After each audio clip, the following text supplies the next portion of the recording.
Hi, folks, and a very happy football New Year to everyone. It's draft night. The year starts anew. I don't really consider it free agency for the Ravens, but love the start of the draft season and the beginning of draft night. Joining me here as my co-host tonight is Gordon McGinnis. You know him from PFF. Gordon, how you doing? I'm doing well, thank you. Thank you for having me on. It's a very different draft for me. I'm normally last few years I've been in Cincinnati, but a lot of my night one of the draft is like spent behind the camera, just because we usually would have like a 4-person panel. So it's a very fun way to spend the draft and getting to talk about it through the Ravens lens for the entirety instead of just for a nice little 10-minute window. Yeah, and it's a good point that we're going to do this from a very Ravens-centric perspective. So if you're here as a fan of the Eagles, you're probably not going to appreciate this. We talk about every selection and how does it affect the Baltimore Ravens, whether it's a divisional foe that has picked up a player that might be good, or whether it's a team that might have fumbled the ball and given the Ravens an opening to get a player that they want. That's our real focus as we do this. We have a big panel for you. Gordon is joining in the middle of the night from you're back in Scotland now, or where are you? I am, yeah. I'm in Scotland. This is I think I was telling this earlier, this is my first overnight draft since the COVID year. The last few years I've been on the East Coast for the draft. So the first time I've had to struggle through the night, but it's a very easy thing to stay up for. Okay. A few more things as we go through this. We really want to highlight the questions that are out there in the stream, and I'm going to try and keep up with them. And I use it I'll accept any help from the panelists in terms of pointing out good questions that I may have missed. But I want to try and also make sure we have a very large panel. We're going to try and be careful about not stepping on each other's toes, but we also are going to have that organic reaction. Very important. I don't want anybody in the stream tipping picks. We are going off the NFL Network feed. We're watching that together. Part of the fun of it is we all have an organic reaction at the same time. And I don't want to see 10 seconds or 30 seconds, certainly in advance, that something you're talking about, the next pick is already in. And a lot of the Miami reporters in particular are pretty good about knowing that pick well in advance. So oftentimes with the NFL's commercial schedule and whatnot, we'll know we're not looking for that kind of experience here. So Raven-centric perspective, don't tip the picks. Those are the main rules. Otherwise, be nice to each other, and I think we'll be fine. So, Gordon, entering this draft, give me the top 2 or 3 things you want to see from the Ravens at a macro level. Maybe not even positional needs, but just at a macro level. What do you want them to be considering? Yeah, I think the big one in round 1 is I want to see the aggression that I think we saw from them in free agency, with the attempted trade for Max Crosby, with then following that up with the Trey Hendrickson signing. I'd love to see that continue. And I don't think that means they have to trade up in this draft in the first round. But if one of the top few prospects that fits with them does slide, and we do see them still on the board at 10, 11, then I think that's absolutely the point whereby they should be thinking about moving up, and I would love to see that aggression continue there. All right. Now at number 10, that would cost the Ravens roughly their 3rd round selection to move up. You're willing to pay that kind of price? I think so. I think probably for Ruben Bain is probably the guy who I'm willing to, and Carnell Tate and Mansour Delaney. They're probably the guys who I am willing to make that move for. My preference is Miami, because I think Miami you can get to 11 for 2 fourths. Like, I think you can do a 4th this year, 115, and then the 4th next year. I think that gets you right around about there. But for the right player, I'm willing to get to 10 and give up that 3rd. It does just mean then at that point that the offensive line pick pretty much has to be locked into 45. That's a little scary, I think. If they have multiple offensive line picks coming in, that's a harder thing to say. I'm going to get it here, and I'm going to get it here on 2 future picks. So that's a little bit scary. I'm very much that I want a star player at 14. I think the Ravens have a lot of good opportunities to find a player who would be still available at 14. It's gotten a little dicey these last few days. Bain obviously is dropping some. I don't think he'll drop as far as 14, but he could be off the Ravens board. The recent news about Melanoa and the herniated disc seems to have gained some traction, and he may be not the top offensive lineman drafted anymore. And now news additionally came out in the last, I think, 24 hours or so about Jermiah McCoy may have additional medical concerns at this point. Yeah, and those were guys, especially McCoy. McCoy felt like almost the worst case scenario of the top potential blue chip guys. And obviously there was the ACL injury that caused him to miss the full year. I think for a lot of the offseason, we all just assumed that he was going to be good to go. And the reports coming out whereby, and the scariest part of the reports is there seems to be a suggestion that he may be a one contract player in the NFL. And that's really tough to take with the 14th overall pick. Yeah, completely agree with that. And that's one of the reasons why Akeem Messidor, for example, is a name I'd like to avoid. Age, very important in this draft. I want the Ravens to draft a younger player. I like Sadiq. I like Fano for those reasons. They're certainly younger players and are more likely to be in Baltimore for an extended period of time. All right, I'm going to bring in the rest of the panel right now. Make sure we say hi, introduce everybody before the first picks come on. Josh Wiesner is joining us. He's handling our spreadsheet for tonight. You'll get a look at that in a minute. Josh, how you doing? Hey guys, excited to be here. Some of the chat may know me, my Reddit history, Super Saiyan Sandwich, but just Josh tonight is good, but really excited for the draft and a big fan of you and Gordon's work over the years. So no better place to be on draft night. Appreciate you, Josh. And the Reddit community is terrific. I encourage people to go over and give that Ravens Reddit. I think there's a lot of great analysts over there. David Patrick joining us. He's one of two doctors on our panel tonight. So we're going to have a lot of questions about medicals may come up, and we have two guys to rely on there. David, happy to have you. How you doing? Thanks for having me, Ken. Doing great. Happy to talk about genetics since I'm an OBGYN. Where were they in utero to now? How can they maximize? All right. We're still having some sound problems, by the way. I don't know what you could do to fix that, but we'll have to work on that. JC, how you doing? I'm doing well, Ken. Thank you all for having me on tonight.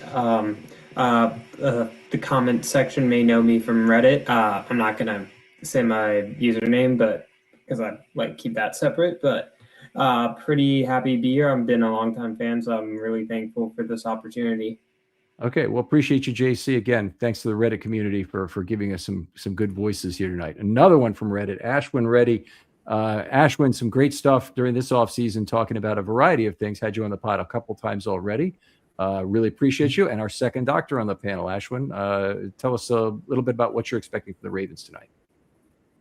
Yeah, hey, Ken, thanks again for having me on. It's Christmas morning for us. Really excited for it. There's like anywhere from 17 to 18 really good first-round caliber. We're in a good spot to get one of them. All right. Well, very excited. I hope it works out that way, and I hope that everybody is not scared off by the same medicals, and we get the one of the top 14 players at 14. Denard Milton, how you doing, man? It's been a while. How you doing, sir? Good to hear from you. Oh, great to have you back. JMU Dukes man there. Used to play inside linebacker for them. The Mike or the Will? Where did you play at JMU? I played all three. We were in a 4-3. Okay. All right. So very good. Started out as a freshman, Sam. Freshman Will, moved to Sam as a sophomore, and then enjoyed the middle for the last couple years. All right. We got some great linebackers to talk about tonight. I'm going to be leaning on you to hear what you think about Anthony Hill and Jacob Rodriguez, which is a great compare and contrast pairing there in this maybe the second and third round. Spencer Peterson, thanks for joining us here, buddy. Spencer will be on trades tonight, so he's going to be when a trade occurs, he's going to be looking at value and telling us a little bit about what sort of value was exchanged. We'll look at future values as well to the degree you'd like to, Spencer, but appreciate you being here. What do you want to see from the Ravens tonight?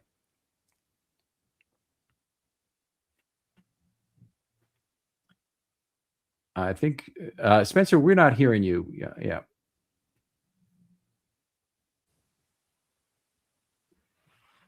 All right. We'll let you get your sound. I cannot hear you still. Not sure what the issue is. Testing. Okay, now we got you. Okay. All right. Really would love Sadiq. That's kind of my top top desire at 14, but premium position, corner, edge, any of those will make me happy. Okay. All right. Very good. All right. So also want to show folks what we generally work with. Now, we've got a lot of people here, obviously, that are having to squeeze on the screen. But this is a spreadsheet we'll be kind of working on collaboratively. I'd like the people in the stream to make suggestions as we go. You'll get the idea of what we're doing, but we're basically going to note players as they are taken off the board, and that gives us an idea of who's left, and I have them in order of my positional order. I'm sure everybody's got a slightly different opinion of that, and hopefully this will give us an anchor point that we can work from. We'll be asking for suggestions at times from people for the next selection, which I think is something that's part of the fun of the process here. One more to add. This is the last but not least. Brandon, your video is not up right now. Are you staying? Yeah. Hey, can you hear me? I can hear you just fine. And if you're staying off video because of some lag problems that cause, that's fine too. Okay. Yeah, I think I might do that. All right. My wife Maureen is also here. You can't see her, but she's behind the scenes. And if you want to send a message to her here, if you're on the panel, she can make sure that in private chat terms we get back to this. All right. Let's see what else we got going on here. David Patrick, you say you're hoping that Downs somehow falls to us. Are you suggesting the Ravens might draft a fourth safety to the roster here over other needs? 5 to make 4, Ken. I'm ready for Jesse Minter to sprinkle some magic dust on it and just put 3 great safeties on, and then we have that veteran. If one of them gets hurt, bring it on. He's a special player. I want him on our team if he falls. He is a great player. Gordon, any chance that happens, do you think, buddy? I think it's definitely possible. I saw some of the rumors today that the Ravens are apparently high on Thieneman. I think for both of those guys, it's either like a trade down scenario or it's like the worst case scenario. The board falls in a way whereby all the top players come off the board and it's the guys who they've taken off their boards through injuries and the safeties that are left. I mean, David's point is correct. Like, Caleb Downs is a tremendous football player, and if the worst case scenario for the Ravens is they get a potentially great player and it's just not at a position of need, it might be something they have to suck up. It's definitely not the ideal scenario, but there are a lot of people who think Caleb Downs is the best player in this draft. So. Yeah. Downs is even more interesting for 2 reasons. One is he's highly duplicative of what you get from Hamilton in terms of being a guy who could very much play in the slot at a big nickel and provide that role. He could also play strong safety, of course, but the Ravens with 3 safeties and for the last several years not being able to find the minimum number of safeties, there's been a fear going into each year that they wouldn't have the right guys. Now it seems they have 3 guys now, and a 4th would almost be too many. I do want them to have a 4th who can play the back end, so there's never a case where Hamilton is forced there because of injury. But I'm having trouble. I'm having trouble seeing how they draft Downs with all their other needs. I think it's a PR nightmare for them.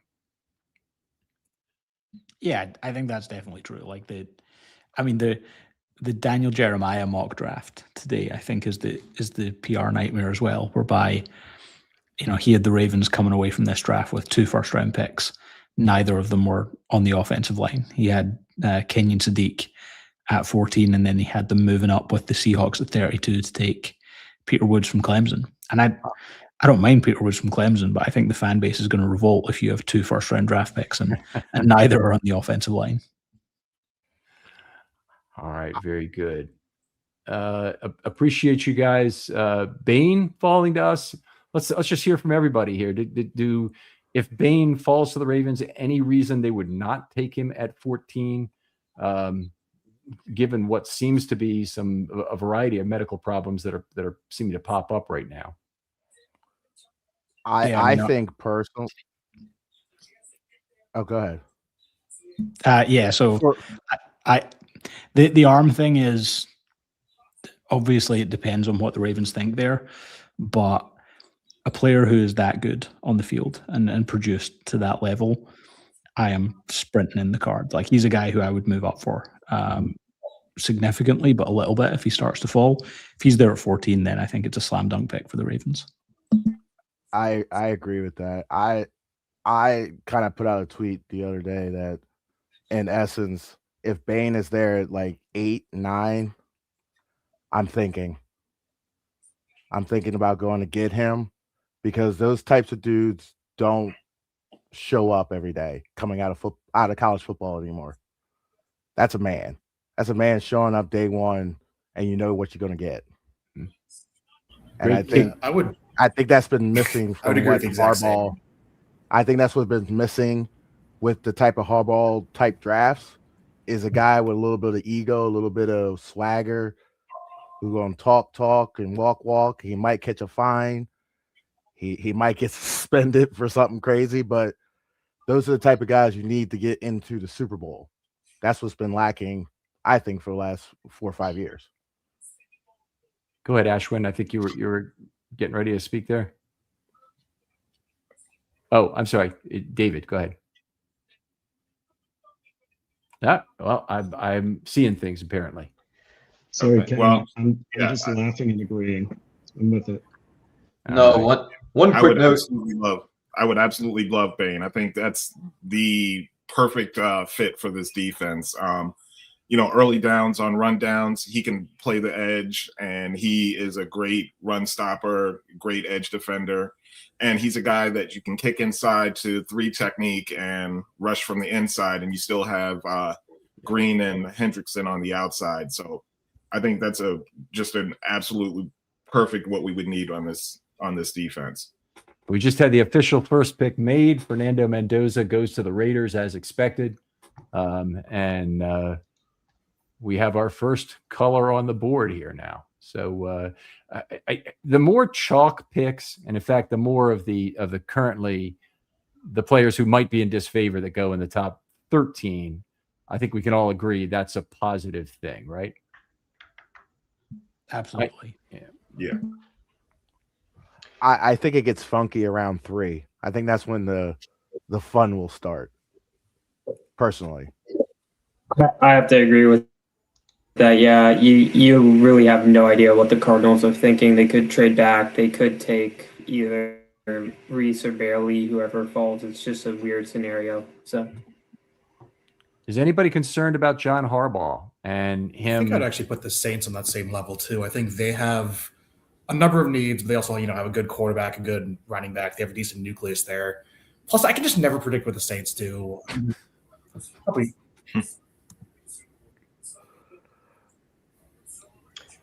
Dolphins are an interesting pick also. They need so many positions. I mean, they're basically starting over, so they could really kind of go anywhere. So that's another team that's just kind of a wild card right before us. I think the Giants will stick to Harbaugh's MO, which is offensive and defensive line. He's not taking a receiver that high. He's got too much drama for taking anything that high. Okay. I'm in the wrong spot here.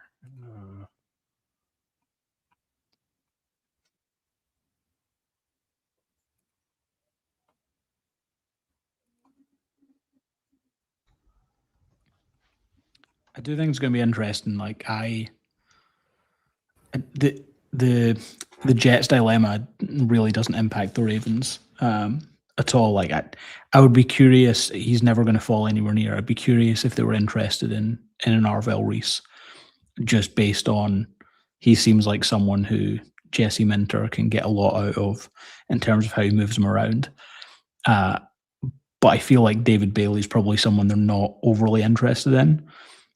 Given the Trey Hendrickson signing, right? Like I think they're looking for a Ruben Bain or a bigger edge defender who can have more of an impact there. So I think the Jets and the Cardinals picks, because I think the Cardinals could also be the Jeremiah Love move, don't overly impact them. And I think 5 is probably where the first potential player we would like the Ravens to draft comes off the board. Okay. So I have a question about Love. and particularly with the Cardinals and the Titans. If you're those two franchises, why are you spending high capital on a low value position like that? I just see I feel like there's some red flags flashing about Love. Not that he's not a great player, he's 3-down guy. But I can see that domino falling because there's no team after those two who's really going to spend capital on a running back that high. I think the Commanders are like, if he falls beyond those first few, the Commanders at 7, I think, becomes a very interesting landing spot for him, just because like we saw the impact of like Lamar Jackson plus Derrick Henry, and like I think that could be their version of that. I'm of the same opinion as you. Like, if I was the Arizona Cardinals, if I was the Tennessee Titans, I'm not spending that pick on a running back because the roster isn't there yet. But it'll be interesting to see what they do. It's a short-term position, Gordon. So I'm with you. I don't see why you got to shoot for a 2-contract player, and there's just too high a probability the running back's going to be a 1-contract player. So would he? I'm just playing advocate here. If he falls to 7, would EDC pick up the phone at that point? Because you've got a Derrick Henry who's 32. You have a new offensive coordinator who loves that type of running back. Look at his history in Detroit. Look at his history in Chicago. That's what he wants. That's what he's been most successful with. I feel like it's not on the table in a trade up, but I have always suspected if he fell to 14 that the Ravens very easily could draft him. That position, the Ravens would absolutely have to give up their 2nd-round pick to do that. And I think for a redundant position at a less valuable position, to give up that capital to go up and do it just doesn't make sense. I don't think the 2nd-round pick does it. I mean, probably not. 14 and 45 doesn't get you to 7 in any world I know of. But anyway, David Bailey just got taken as a 2nd pick by the Jets. There was some real question about that. Our good friend James Ogden, Gordon, I'm sure you know him very well, but he had him lower down on the board. Yeah, and it was for some of the concerns around, I think, like some of the change of direction stuff with him, and also just I don't think he necessarily is the same power rusher that some of the other guys are. I think it's fascinating as well because if you looked at who the most likely player to be drafted there, it flipped. Like over today, it was flipping back and forth and back and forth. Oh, but it was heavily Arvell Reese in the last 3-4 hours. So this is one whereby, like, I think the media were correct early on, and then there did seem to be rumblings back and forth. Was I mistaken in that there was a report that came out that the Jets canceled their meeting with Bailey, and so it seemed obvious that it was going to be Reese, and now they are picking Bailey. So you could kind of go either way with the canceled visit. Either they knew he was the guy, or they, knew he wasn't the guy. But yeah, there was some online discussion that there was, whether, coach wanted a more immediate impact player in Bailey versus, other interests wanted the more developmental Reese. But anyways, I definitely think the draft started it too. So interesting to see. So I have a quick question. I watched a lot of Ohio State games.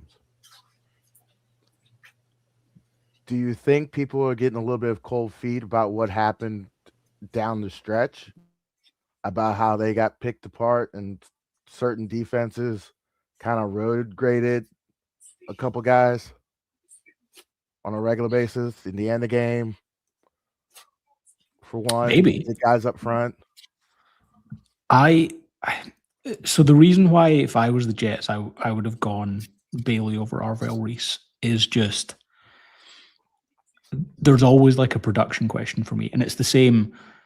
I've come around a little bit more on Sadiq to the Ravens, but the big question for me for that pick is why was a 6'4" tight end that runs a 4.39 not incredibly productive? Like, he was okay productive wise. And the question I have with Arvell Reese is, if he is good enough to be a top tier edge defender in the NFL, why are Ohio State playing him at linebacker? And that could be easily explainable because of the scheme and different things you want to do, and all those the other players you had in the roster. All those things are possible. But that's where my question immediately goes, is like, and it's similar to the Micah Parsons. You look back and you go, why were Penn State playing him as an off-ball linebacker primarily when we've seen what he's become in the NFL? So it could just be that Ohio State were wrong on something. Or it could be that Arvell Reese is at his best as a blitz and off-ball linebacker. I think there's something to that, Gordon. I think that first of all, Reese graduated from Stanford in 3 years and change. Might have been 3.5 years, might have been 3 years. I'm not sure which it was. And his degree was in science, technology, and science. That was per one. The Texas Tech Media Guide actually says that. But it didn't make any sense to me. But anyway, he's clearly, I think, going to be probably a smarter guy. Had a lot of production. I think probably what Ohio State was trying to do was feature him in the pass rush as a moving piece, much the way the Ravens try and feature Hamilton as part of their pass rush by moving off ball. And the Ravens have done that with previous guys before, like Matt Judon, where they've lined him up off ball and tried to use him as a piece that way. But I do look at Arvell Reese's pass rush productivity and say, and his percentage of pass rushes that resulted in pressure, for example, and say you need to adjust that as being a different level of standard relative to an edge rusher. It's got to be higher when you get to pick your spots from off ball. Yeah, I think that's fair. So, Ken, I have a question for you. If the Ravens were willing to give up 2 draft picks, the first round picks in this year and next year's, what does that tell you about this draft and next year's first round talent, that they were willing to do that? I'm not sure what I would take from that. I mean, we wouldn't like it drafting. Obviously they feel there's a cliff of value that they're not quite meeting. But if you look, next year's number one, let's be optimistic Ravens fans and saying the Ravens will draft, say, 24th this next year. All right, that'd be worth 740 points discounted. Plus their pick this year is worth 1,100. Mm-hmm. So what does that get me to? Maybe 1,500 between those two components. The highest that could get me is up to the number 7 pick. These consecutive number ones would get me to pick where Washington is right now. I don't think I'd be excited about doing that. I think I'd rather roll the dice on this draft, and more importantly, roll the dice on next year's draft. Yeah, I just kind of wanted to pick your brain because they were willing to give that up for Max Crosby, and some people online are just kind of like, well, they're just going to revert back to old school tactics drafting wise. And I'm kind of, that was a warning shot. Like, are ties changing, or are we just throwing rocks in the pond and that's it? The ripple will go away and we just go back to normal. We got the pick in here. Jeremiah Love goes number 3 at Arizona. I cannot take that as anything but a very positive development there, by the way. It's great. Does that not make him, is this not the most ever guaranteed money for a running back? I'm sure someone said it at 3 overall. I think it's like 50 million in guarantees. Possibly. Yeah. When was the last number 1 overall?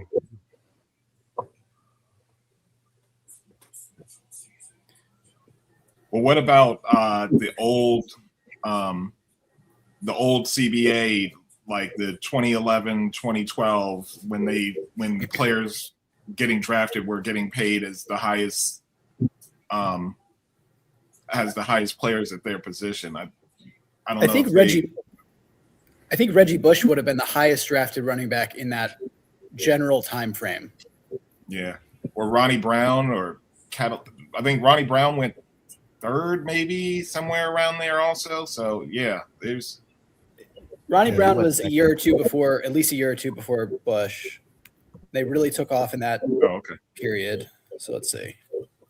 We have also just hit the point. I saw a tweet about this with Sam Bradford, where Fernando Mendoza, I think, will make more in guarantees than Sam Bradford made, and that's the difference between the old CBA and the new one. It's taken us almost 20 years. I think Bradford was what 2000. Bradford made like I think 50 million guaranteed or $50 million signing bonus, something like that, coming right out. So Darren McFadden was actually Cam Newton was pissed. The very next year, he was the number 1 pick, and he got like a quarter of that. Yeah, Darren McFadden was the 4th overall pick in 2008. He got a $60 million contract with $26 million guaranteed. Today dollars, obviously, that's a lot more. But those contracts that were really eye popping headed up to the CBA. Most of them were first overall pick quarterbacks. So, but yeah, Darren McFadden's a good comp here. Now, we've got a real good question on the board here from J5246, who says, kind of hoping Proctor goes off the board the top 13. That's working outside the box. If the run on tackles happens early, it does probably help the Ravens, unless it's a general run on offensive linemen that's created, in which case I think it probably hurts the Ravens in terms of a couple guys they'd be happy with at 14. Any other thoughts on that? Who are some other players that we'd like to see go in the top 13 for sure, maybe that are not the injured guys and that are not necessarily the big one? Top 13, yeah. The big one's Monroe Freeling. If Monroe Freeling comes off the board in the top 13, I think that's great for the Ravens. Freeland, Tyson still scares me. I'd love to see him go early as well. Would we be I was going unhappy? to go with another receiver, Lemon, instead of Tyson there. I'd love to see him going. I think really all it takes is just any of the top 3 receivers going, or all of the top 3 receivers going before 14. I think all those are plausible, and if that'll definitely drop some of the offensive line talent down. The online consensus mocks aren't showing this, but there's been some rumblings. Some teams really love Thieneman. Obviously, the Rams have talked to Ty Simpson quite a lot. If the Jets at 16 felt they had to get in front of the Rams for Ty Simpson, again, a lot of people, there was talk about him not being in the first at all, but I think his stock is, I'd be surprised if he went before us, but obviously that'd be a big coup if he did.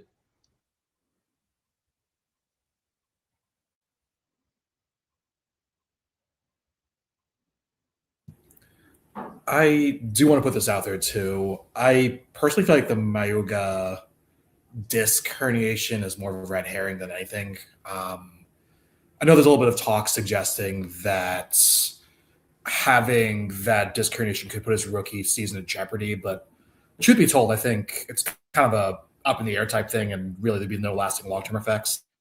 Could he jump a few spots from that? Sure, but I still would expect him to be a top 10 pick, to be quite honest with you.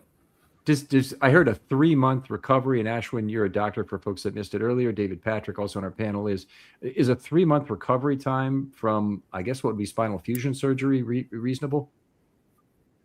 I don't think it'd even be a spinal fusion surgery. So my best guess, and I'm not a neurosurgeon when I say any of this, but my best guess would be probably like a micro disc surgery. So they would actually just go in and really take part of that herniated disc out. So probably a quicker recovery than a spinal surgery. I mean, 3 months, I think, is probably on the longer side, but plausible. My question would be, I mean, if this is something you can get cleaned up before the season, I mean, I imagine he probably wouldn't miss that much time. But that said, it's kind of hard to know exactly what his symptoms are. Is he having weakness, or is it just pain related and he can play through the pain? With all that said, it really shouldn't be anything that'll last him a long time. I mean, I'd say one of the better case scenarios is he plays the full season out his rookie year and then gets off-season surgery next year, and he's ready to go for training camp in 27. But overall, I mean, I think it's something that should not really impact his draft status very much. If he falls to 14 because teams are scared away, I would be glad for the Ravens to take him. I think that'd be an absolute steal at 14. I kind of think there's also another element, and correct me if I'm wrong, but once you have one disc that goes badly, unless it was traumatic, it can influence the disc spaces throughout the spinal column. So I think it also can set them up where you invest a first round pick in a guy and he has subsequent issues with that disc or subsequent disc that can make him a one contract guy. All right, we just had Carnell Tate coming off the board, the wide receiver from Ohio State, obviously. Honestly, I'm really surprised with Reese's drop already. Yeah. I think this may start a run on receivers here. I feel like either Lemon or Tyson could go number 5 now. I know the Giants were like in talks about that, and they could still get a really good offensive lineman at number 10 if they choose to go Tyson early. All right, so this is about the time we should be seeing into Arvell Reese's house, I think. There's a lot of joy going on here with Carnell Tate first. I do wonder if someone like New Orleans will be on the phone to the Giants here and trying to move up. The difficult thing for the Giants is if they want Jordan Tyson, I think they have to take him at 5 if they're not moving down, because New Orleans at 8 are potentially a contender for that. So New Orleans moving from 7 to 5. I'll leave that. That's a move up of 200 points. It should cost them about a 3rd round selection to do that. And it's not one of the interesting things. The JJ point values don't hold at the very top of the draft. You can get a lot of variation in pick value up there. Yeah, New Orleans' 3rd round pick at 73. If you're being rigid to the JJ chart, should do it with a premium of 25 extra points. But again, as you said, Ken, at that stage, sort of all bets are off of matching values. Right. Yeah, obviously there's a few different trade charts out there now, and different GMs value them differently. Have the Rich Hill chart as well. I'm surprised we haven't had a trade yet, but we've been talking about some trades. I'm really interested to see, with the notion that this is a weaker draft, are you able to trade up at the top of the first for maybe slightly less than it would typically cost? Right. So I think that's something to keep an eye on when the first trade comes in. Hey Josh, we're very much aware of the other draft charts. There's 2 things about the JJ scale that are important to note. Number first is that it's the price of playing poker. It's the agreed upon price. And also there are 2 things missing from almost every other levelized draft chart out there. The first is a reflection of the replacement level value that's available on the street. The street level value is not like deducted from players. They oftentimes will use AV or some other metric or PFF4 or whatever, but you're not deducting the street level value there that you can get. And the second one is very important, but people don't figure it because they're always looking backwards. But it's the risk premium you should have to pay for taking risk off the table. So you're asking somebody else to essentially take a floating rate for your fixed kind of thing, or you're asking somebody else to take on risk by moving down, not necessarily get the player when you know exactly what player you're going to get at that spot. And I've always felt like that's something that is not captured well in the other systems, along with that replacement value. Yeah, no, that's a good point. You definitely don't hear that discussed much. Yeah, I mean, we've seen some trades in recent years. Minnesota moved down with a division rival and got less value than most trade charts would say. Again, I just, with this year, the narrative so widely being a weak draft, I'm curious to see how strictly we follow any traditional trade chart. But famously, the Ravens moved up 1 spot in the first round to take Haloti Ngata with only a 6th round pick, I believe it was, and I think Cleveland was celebrating at the time that they got one over on the Ravens, but not so much. Babatunde Oshinowo. And I went to the Cleveland game in 2006. The Ravens won 15-14, and the guy right in front of us was wearing a custom Babatunde Oshinowo jersey. Absolutely hilarious. And I think he might have played 2 NFL games or something. It was very limited. You think that was friends and family, or? It wasn't. I don't think it was friends and family. These look like two very committed, longtime Browns fans that wanted to stick it to Ravens. Gotcha. Yeah. Okay. Here it is. Yeah. I just want to jump in here real quick. According to chat, the Chiefs just moved up to 6. So I'm guessing that's either got to be for Bane. Okay. I don't know if the Giants pick Or it. Let's be careful here. offensive This is akin to tipping to do this. So we want to stay in the current moment here for a moment. The 5th pick is in. The Giants have made it, but we're I was just going off back the to commercial. Chat. I was just going off of what the chat was saying.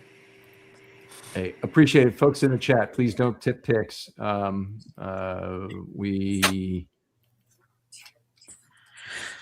want to have the organic experience. You think the Chiefs are going up for Malagoa or another offensive lineman? I do wonder if this is going to wind up being like if the Giants are going to go with either edge doesn't make sense for them though. So if they're going for one of the edge guys, then it has to be Reese because it needs to be a guy who can also play off ball. But like Kayvon Thibodeau could be available this weekend if they take Arvell Reese here. And then I feel like the Chiefs are coming up for defense if they're coming up. The talk was Bane, like in the lead up to the draft. So if Kansas City's indeed doing that, it's a delta of 250 JJ points. They would need to likely give up their 3rd round pick and some additional change, maybe their 5th rounder, or maybe their 4th rounder if they were paying a somewhat significant premium. Could be a 3rd and a 4th, return a 5th, also kind of thing. That's always a factor, yeah. Do Cleveland have a 2nd round pick? Is there a world where this Chiefs trade could be? What are they at 9 and 29, but for 6 and whatever the Browns 2nd round pick is? So Cleveland has another pick, I believe, at 24, and they also have 39 in the 2nd round. Yeah. So yeah, there's some offsetting stuff that could happen. Yeah, that would be interesting.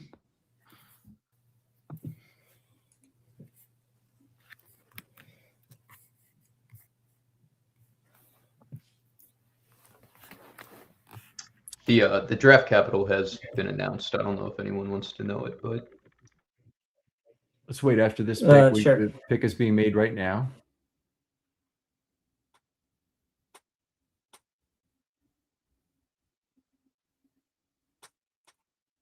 Yeah, this would be if Ty Simpson were to go off the board in the top 13, I'd be amazed. I guess it's stranger things have happened.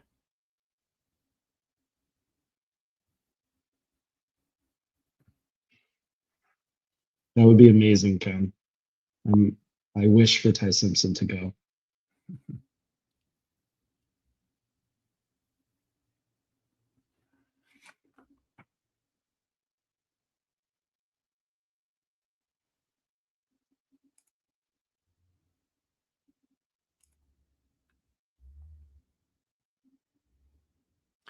I agree with that comment, Brad. I think there is a chance that Flowers could be traded prior to the 5th year. So it most likely he plays this year with the Ravens. And then if the Ravens get a wide receiver, they're like Arvell Reese taken by the Giants at number 5 officially. That's like he almost certainly then is off ball for the Giants. Yeah, who would they get rid of? Unless they're moving to a 4-3, like you just said. Thibodeau be the odd man out. Yeah, Thibodeau probably is the odd man out. They're probably not re-signing him long term. And they just may try and move him now, try to get some capital out of him. Or instead of having a 28 pick, they could get a 2027 pick. Guys, a couple questions have come up about sharing the board. We want to share it and collaborate it here within the stream, but unfortunately, we're working with it here, and I honestly don't have time myself to share it. So we're gonna sit on it here.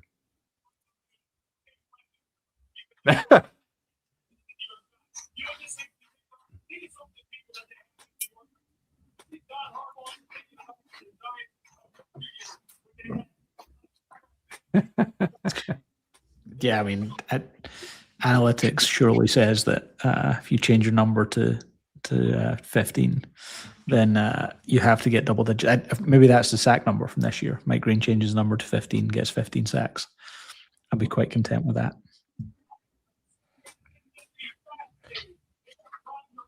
The pass rushing scheme is automatically going to change. That's going to be the first difference everyone's going to see. Yeah, definitely. You won't see the weird, why is he rushing the same way 15 times in a row?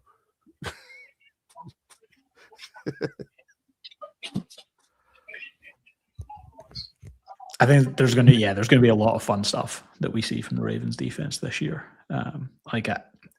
It's not going to get quite as fun as what Mike McDonald did, because I think he is, within the scheme, still a complete unicorn. But Jesse Minter's going to do a lot of more entertaining things.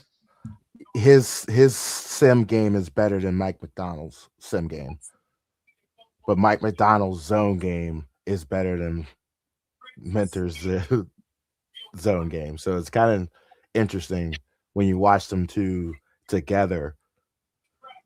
As a former defensive coordinator, you look at those two and you're like, they're almost like Step Brothers, the movie. Like they're complete opposites, but but when you look at them together, like they're the same.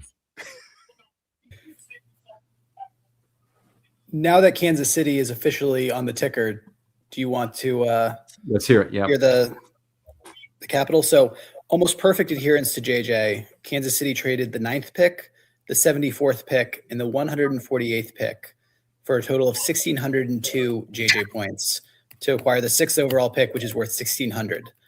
So the 2-point delta is approximately equivalent to the pick for Mr. Irrelevant. So almost, again, perfect adherence to the JJ chart here. It is the price of playing poker. It is for good reason. It's the amounts used.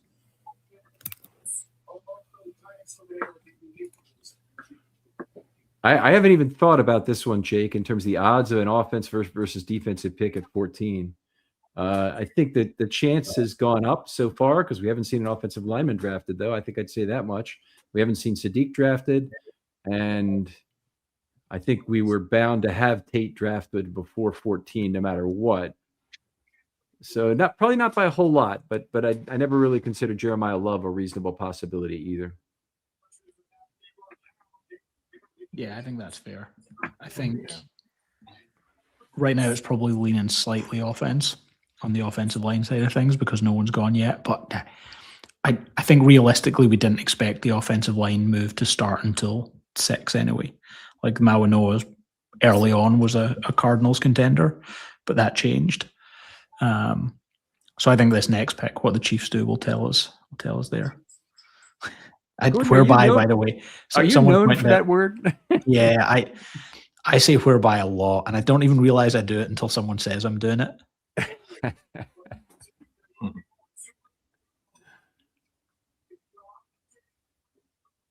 right.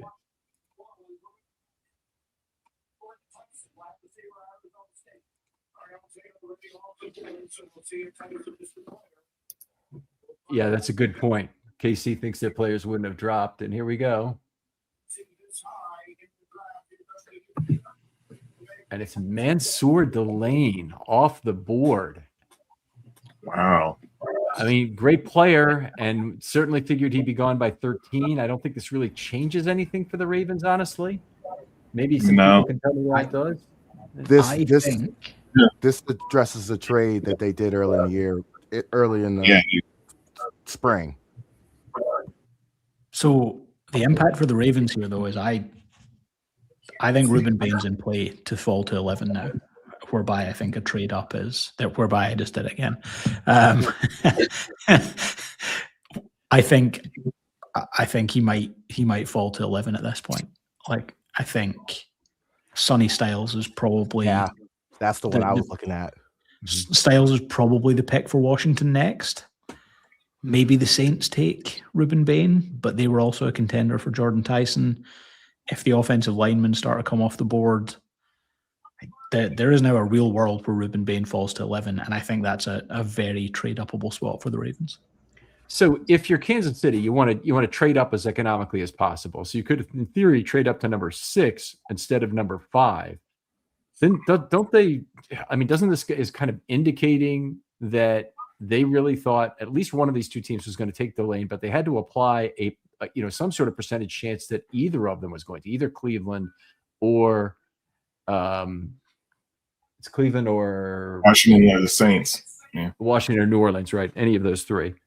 So it's 3 teams. It's not just 2. It's interesting. I mean, I guess the Saints would have been the team. Maybe local connection wanting to take the lane.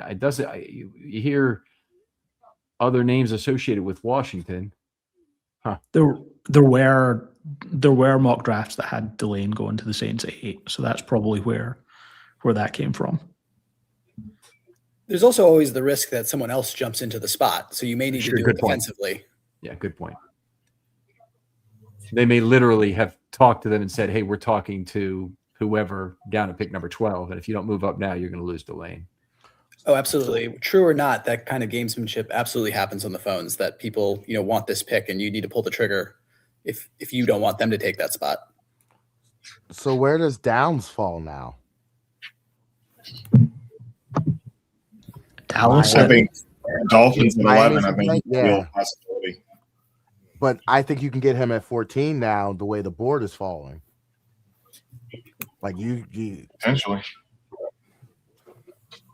I don't know if we would take him. I don't know. No, that's what I'm saying. I wouldn't want to necessarily have him. No, it's more about the players that will be there in that range that Gordon was talking around 11, 12. If you think you can get your player later and pick up another pick, that means, Ravens can move up to, like you said, 11. Miami moves back to 14, still gets Downs and another player, and they're happy. I also think if Downs falls to 14, then Dallas at 20 as a trade-up candidate is in play. Minnesota 18, trying to avoid someone jumping up there. So, like, if Downs does fall to 14 and the board falls in a way whereby it doesn't make sense for the Ravens, then there's some trade down opportunity there. So it's an opportunity to pick up an extra 3rd-round pick if that'll solve an offensive line problem, if they believe that an offensive lineman is still going to be left 4 picks later. Or that Sadiq might be. I mean, I guess that's possible too. Yeah. Dream scenario. Sadiq and an extra 3rd would be beautiful. That'd make day 2 a lot of fun, I tell you that. We'll say I've been on Ruben Bain watch for 2 years, and we're getting to the point that I'm actually starting to think there's a non-zero chance here. But I definitely think the Cowboys at 12, the Saints. There's still a few teams in front of us, but starting to get my hopes up. Yeah. So I look at Bain like this: is in any other draft, if one of the top 2 pass rushers had average like body type like he does, he wouldn't be a top 10 pick. He would fall into probably round 15 or 20. Terrell Suggs' arms were only about an inch longer than Ruben Bain's. Yeah. I really don't understand the over-indexing one, but we'll see. It's kind of that draft capital thing again, like with Jeremiah Love with the Cardinals. Like, I mean, so he's going to be a good player, but your team's going to be bad the years he's going to be good. All right, we just had Sonny Styles come off at number 7 to Washington. A very, very, very exciting inside linebacker. 47 stops this last year with only 2 missed tackles. The highest non-infinite percentage I've ever seen in that regard.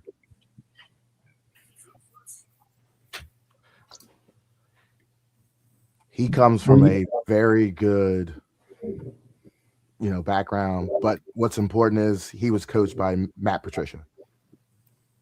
So he's walking into the league with that type of knowledge, how to identify defenses, how to change defenses, and what's coming at him. Sky's the limit for the kid. It is incredible that he Rodriguez had a year that was so great from a takeaway perspective. He actually, it forced him into second team All-American honors when you look at everything he did last year for Ohio State. Yeah. So now we have 7 picks off the board. This is typically, I think, yes, when you start saying what's the in the potential queue for the Ravens, right? Yeah, I think that's something to look at. We've got over the next in the spreadsheet here. I've got 4 guys I really want are Fano, Sadiq, Ioane, and Bain. McCoy would have been on my list, and I've heard the name said tonight. I'm a little scared by the medicals. Tyson, I'm completely scared by the medicals. And Lemon, I'm not that excited about because I think of him more as just a slot receiver. But who else does people like? Do people like at the top? Is it anybody thinking Mawanoa would be a good idea at 14 if he drops? Yeah, I would be all for that. I was going to say, I'll take him. Yeah, I mean, you have your replacement for either Rosengarten or Stanley in a year or two, and you have your starting right guard right away. All right, I feel like I should put another color in there, but I don't want to, do that to anybody. Light purple. It'd be a red for medical probably in there, but yeah. How about other players? Anybody feeling Ty Simpson is the guy for the Ravens? I'm just kidding. How about Freeling as a guy at 14 potentially? Anybody feeling okay about that name being up there? Is that a no?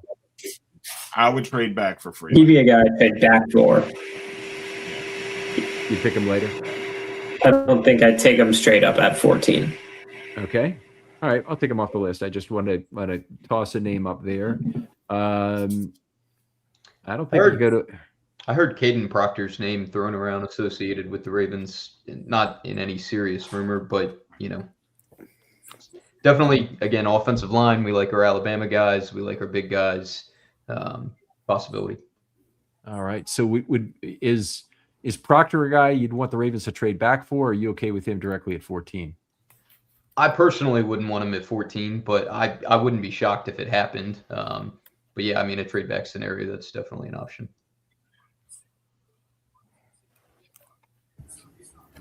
All right, Gordon, who else would you add to the list here? Caleb Downs. Oh, sure. I struggle to see where he would fit in the system at this point, but that kid is special. He's a top 5 talent in this draft. I feel like he's a clear BPA if he's around at 14. We'd have to absolutely consider that. I want to make the counter argument maybe in a slight way, but I just ask the question really more than anything. Downs is not a super special athlete. He's an incredible instinct player. The Ravens drafted that guy last year in Starks. Starks was an instinct guy and a learning guy and a comportment guy and a leader and all those things. And Downs, I think, is those things. I wonder if the question is that can they really afford to have another safety who has a well-rounded set of traits like that, but no obvious position to play on this team. That's 4 big contracts in that stratosphere too. That's so much draft capital and everything in the safety position. You just signed Hamilton to the big deal. You used your first round on Starks, and you just signed Hawkins as well. I mean, that's a lot of capital in one position, and one of those 4 is going on the bench. Either your first round pick or the free agent that you just signed. All right, we have somebody waiting in the green room here, Josh Reed from Alaska, and we're at our limit for current number of panelists, so we're gonna have to hold off. I'm sorry about that, Josh. We'll get you in a little bit later tonight. Okay, I know we have some people that won't be here for the entire time. But we'll hopefully see you soon. Can you hear me okay? Can you nod at me? Okay, great.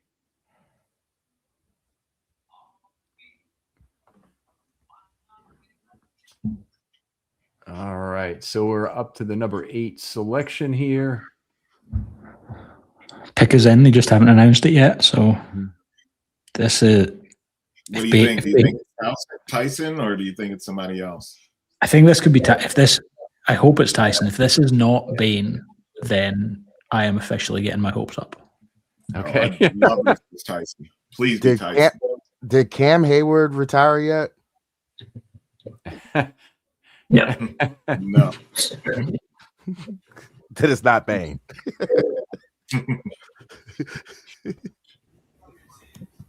Is he signed yet, though? I don't think he's signed. Oh, Cam Jordan's still a free agent. That's fair. So somebody Well, got a they're vacuum cleaner in the background going on here, or maybe it's an air conditioner. I'm not sure. All right. I think we're clear.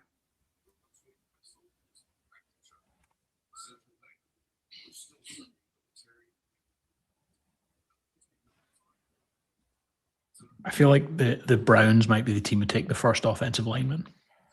All right. Like after New Orleans, I feel like if it's not Freeling, then probably Fano comes off the board there. I think the fact Malinois hadn't been taken yet gave Cleveland the confidence to move down, pick up some extra picks, and guarantee that they were still going to have a good choice at tackle. So I know Malinois had been dropping on the mock draft database. Anybody know where he is as of today with the most recent stuff? And I'm not even sure this is particularly good. Let's see, consensus big board, I think is what I want here, right?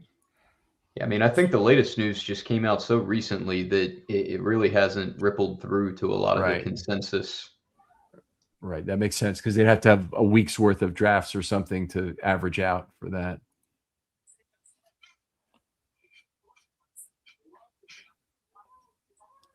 The great Trevor Penning was the Saints' last pick at this level. That's interesting. Huh.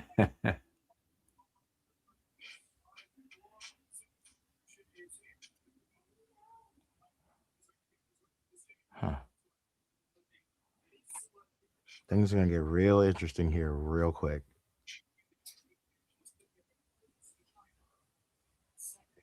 All right, state selection is coming up. What do you think about getting the draft in Baltimore, by the way? I for one, I'd be real excited about that. I know my son would love it. He's begging to go.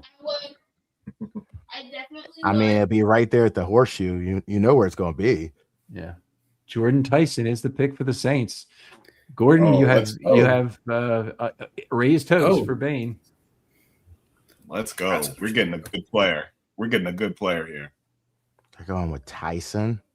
They just love people with injury histories. All right, so I'm taking Tyson off the board here. I'm moving McCoy down because I don't really.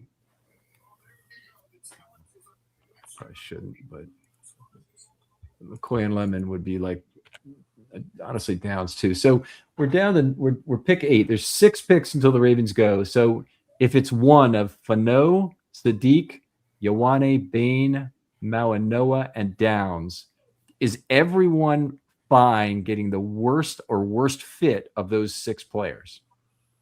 Yes, That's what Honestly, Downs is the only one.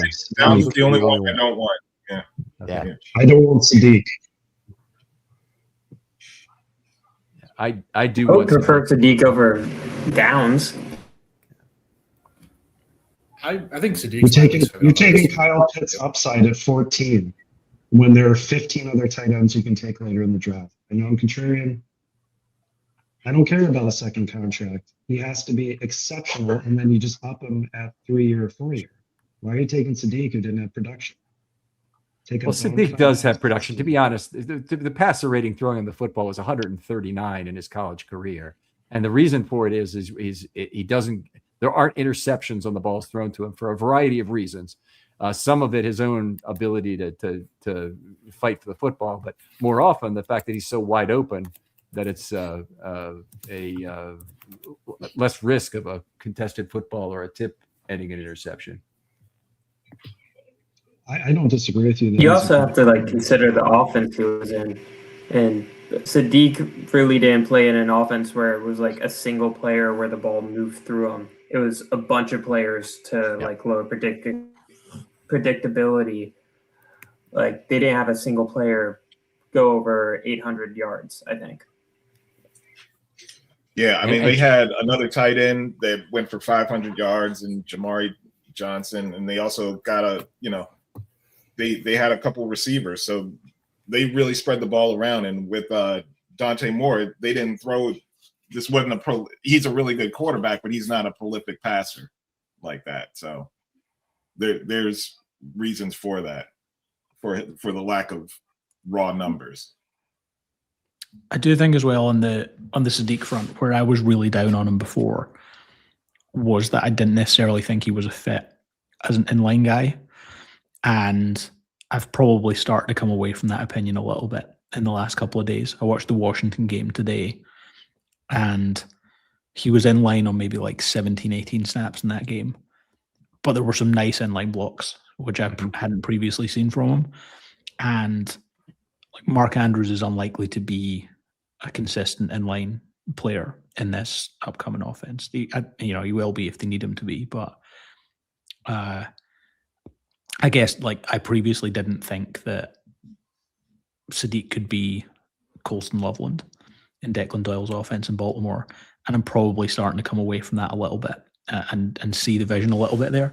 Still not, of all the players there, Downs is my trade down candidate. If he's there, then hopefully someone else comes up for him. Sadiq would be my lowest of the other guys there. I would understand the pick. Okay.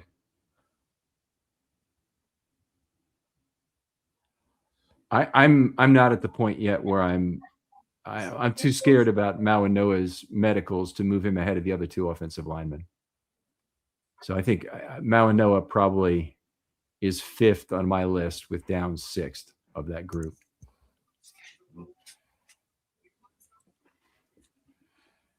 I have a quick question. One of my hangups on Sadiq is historically how bad we are at drafting first or second round tight ends, or even when we double dip in tight end, which we're likely to do every single time, the second guy's better.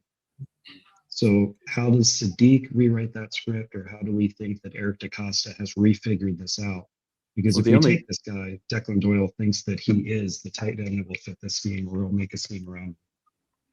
The only guy they've ever taken in the first round of tight end is Todd Heap. I don't think you're saying that he didn't work out. Oh no, there was Hayden Hurst as well. Oh, very good point. Okay, that didn't work out.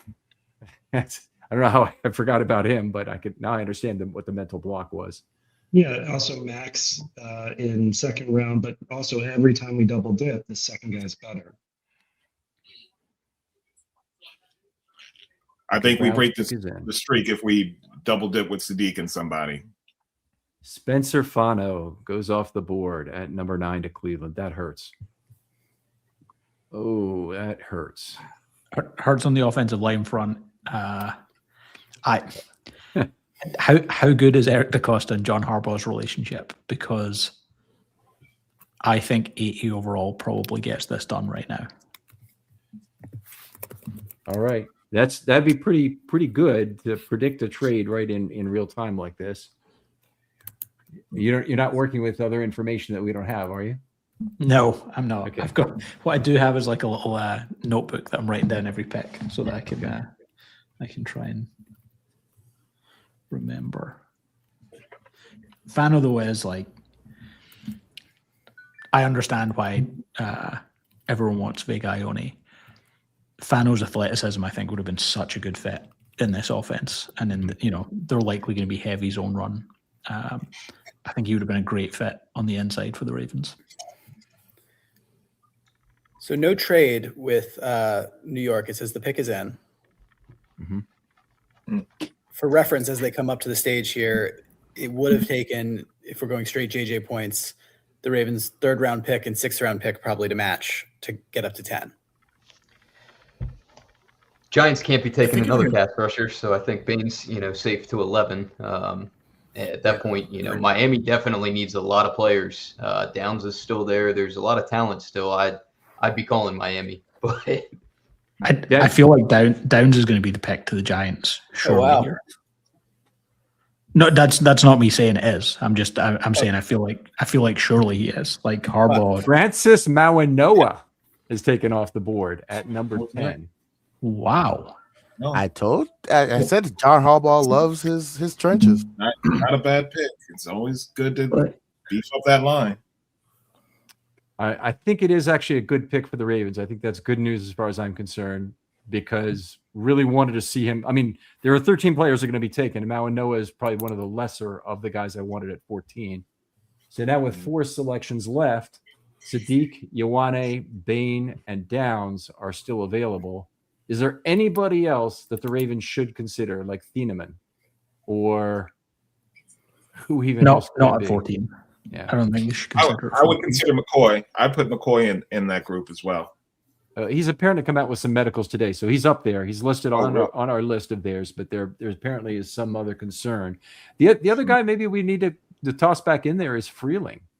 Is if you you'd love to trade the pick, and maybe Freeling is your backup that you think you can get at number 18 if you trade back 4 spots, but maybe you pick him at 14.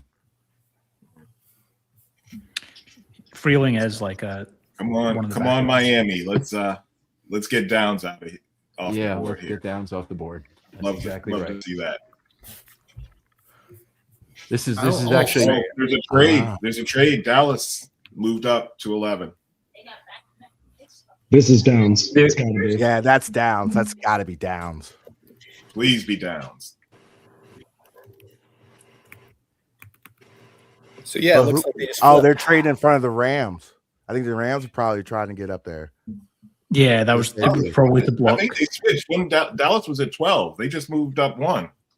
Yeah, but I wonder if the Rams called. may be trying to. Oh, but yeah, Rams you're called. right. Yeah. Rams They had to call. Trying to get Downs. Ken, I also want to throw my hat in at 14 or a quick trade back a few spots for Lemon. I love his tape. I want him on the team. okay. How far are you willing to risk going back and Probably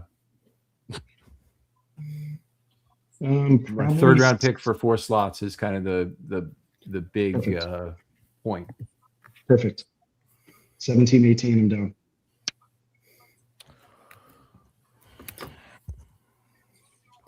Yeah, this is a good point here. The offensive line run may have just begun, which may make it very unlikely that Ioane makes it through to 14. There may be a trade up additionally in front of the Ravens now to get Ioane.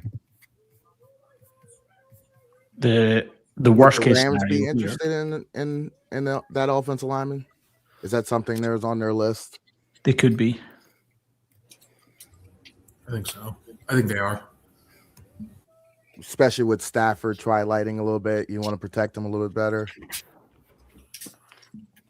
I do think as well. Like there's now a world where the next 3 picks could be Bain, Ioane, and Sadiq, which puts the Ravens in a horrible spot. So let's hope. Hopefully, Downs comes off the board in the next couple of picks. Steve Hassler here, who big on the RSR board, somebody I went to high school with. Baines or trade back. I think I would be happy with Ioane. I don't think it's happening. I'd be happy with Sadiq. I don't know. So there is a good chance that Sadiq and Bain are the next 2 picks. I haven't been this nervous for a Ravens pick. In a long time. Like, I don't know. I just, as a defensive guy, I'm gonna keep it. Keep my patience. Keep my patience. It's reminding me a lot of the year when we drafted Kyle Hamilton. I just kept watching the board fall, and I'm like, there's no way he's going to be there. And I can honestly go back and say I wasn't a big Kyle Hamilton fan coming out of Notre Dame. because I didn't think he was physical enough.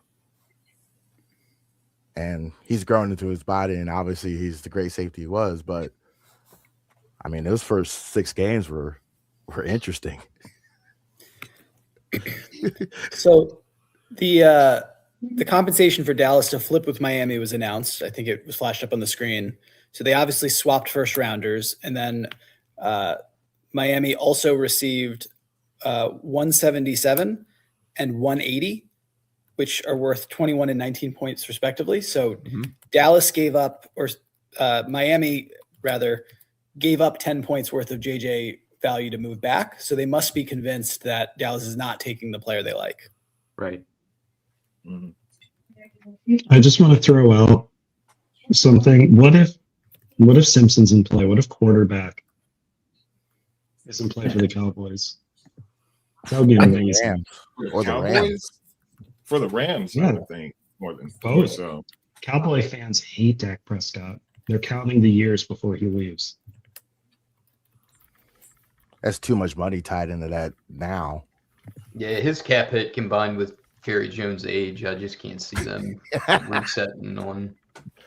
But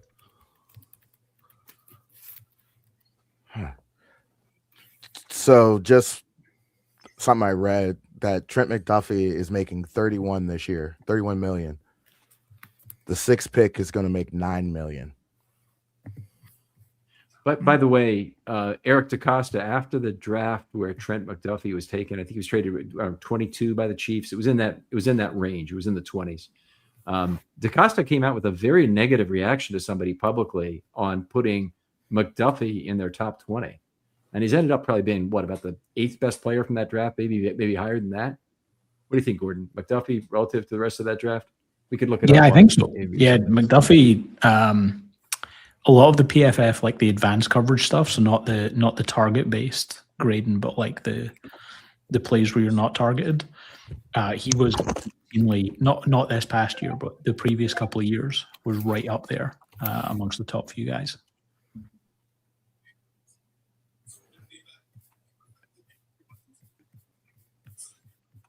Okay.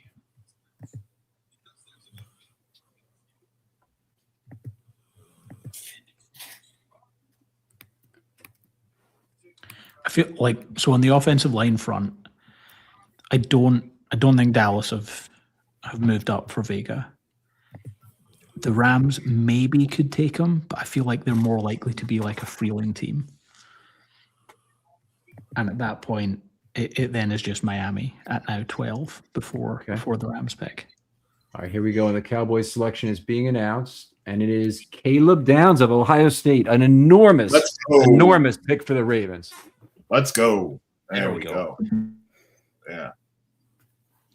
All right, folks. We promise you Ravens-centric coverage. The Ravens now will get one, or the option of one, of Sadiq, Ioane, or Bain. And we've each got our favorites, I think, among those. Can we take a quick count on how many people want Sadiq as their top guy? I don't think I'm in that group, actually. I think I'm Bain. Out of those three, I would take Bain.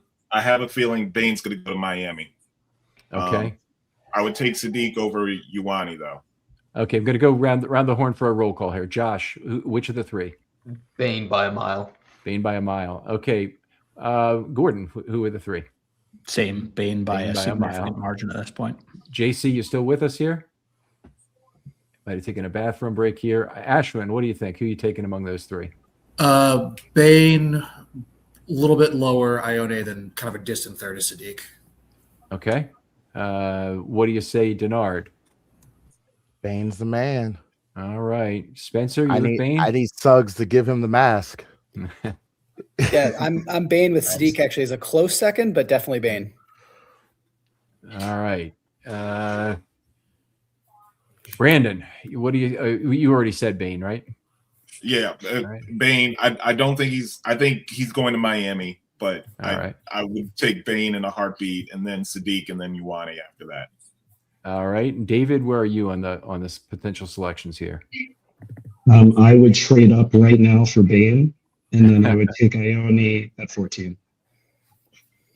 So you would trade what to? Anything. You want I would Rashad trade Bateman? anything, You want Kevin. Rashad Anything. Bateman? I give you that Yes. back. Anything except Lamar Hamilton. I want Bane right now. Josh, I'm bringing you in for just a second here, buddy. Are you there? Tell me who you take among Bane of the three. Bane. Oh, all day Bane. Give me Bane. All right. I'm dropping you again. I'm sorry about this, my friend. Be You right good? back to you.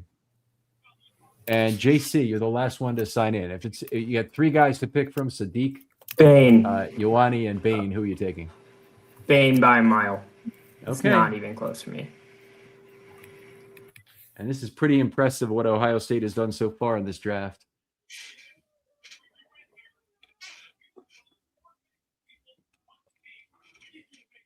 Yeah, has that ever happened before? Four For picks in the the top first 11. team. For the first 11 for Ohio State. Maybe Miami 2002. Maybe.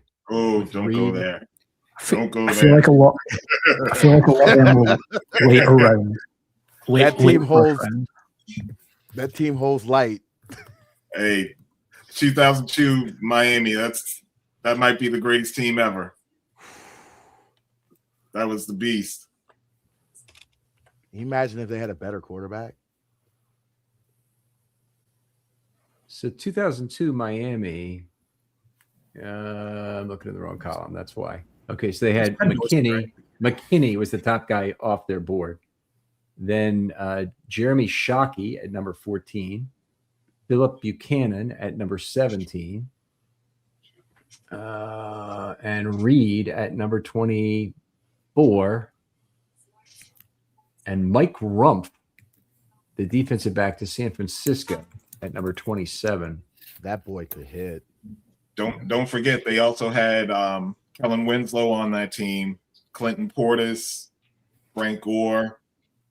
Clinton Portis was drafted in the second round that year. That backfield at one point had Frank Gore, Portis, and McGahee all at the same time. Yep, Damn. McGahee also. Yep. And that offensive That line. 02 Don't forget team that was offensive line. monster. All right, the pick is in for Miami. So this is interesting because it's not clear to me who this is. But they've made the pick. They haven't traded it. So if they wanted Bane, they've got him. Yeah, I could see this being. If they don't take Bane, I don't know what they're doing over there. They If they could don't go. take Bane, we get him. I don't think the Rams take him. I think They I may think you're trade, right. but I don't. I think they like Makai Lemon. Caden Proctor of Alabama goes off the board at number yes. 12 in a huge upset Yes. pick. Let's go. Let's All right, go. Miami. Thank you for being Miami. Now I officially do not want Kenyon Sadiq at 14 because the other two options are preferred. Are just too good. There's no way. I still want to trade up for Bane.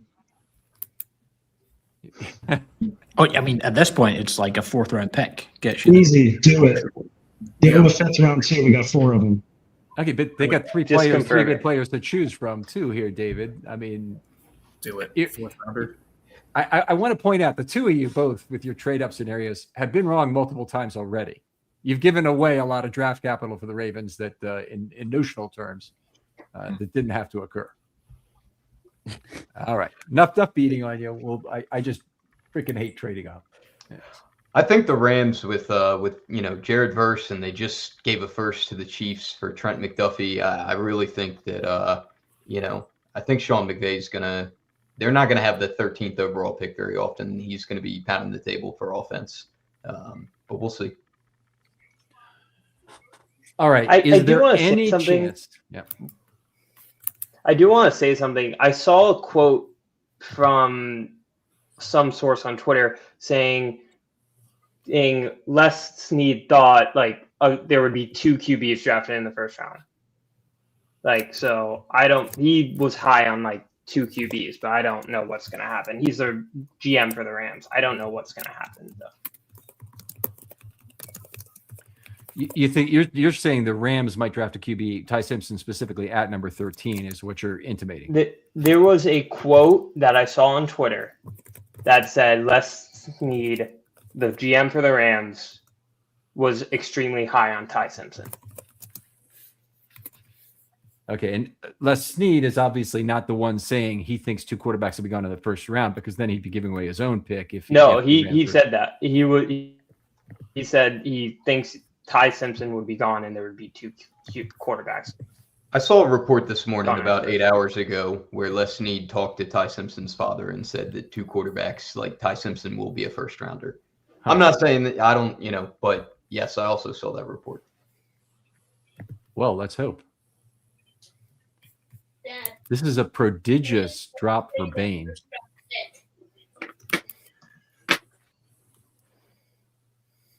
That's genuinely like a few picks ago. I feel like the draft started in the first like 7-8 picks fell fine for the Ravens.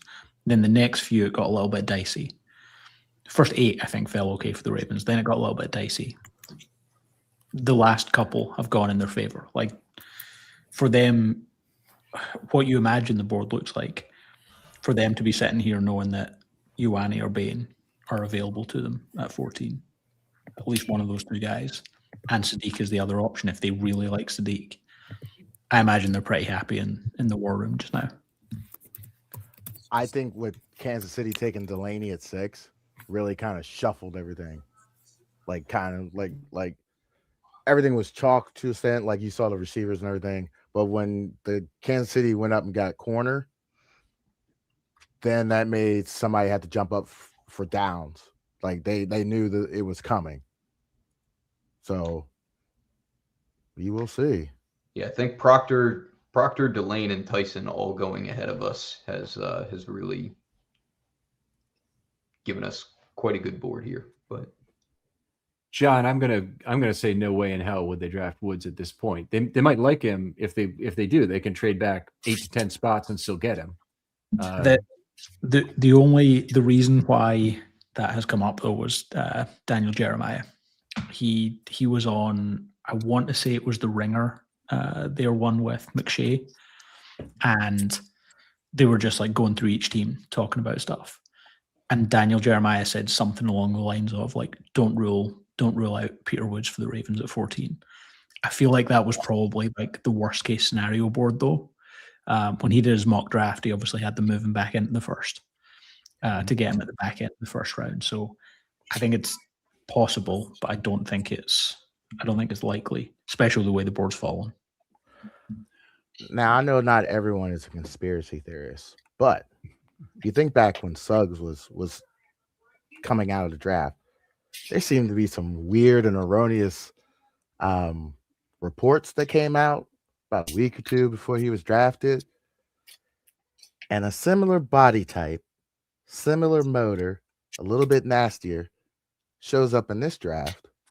And in 2 weeks before that, there's a lot of noise. I don't believe in coincidences, but well, the Rams have made the selection, so that's one hurdle cleared here. So nobody traded up ahead of the Ravens to get their player. They might have already been there.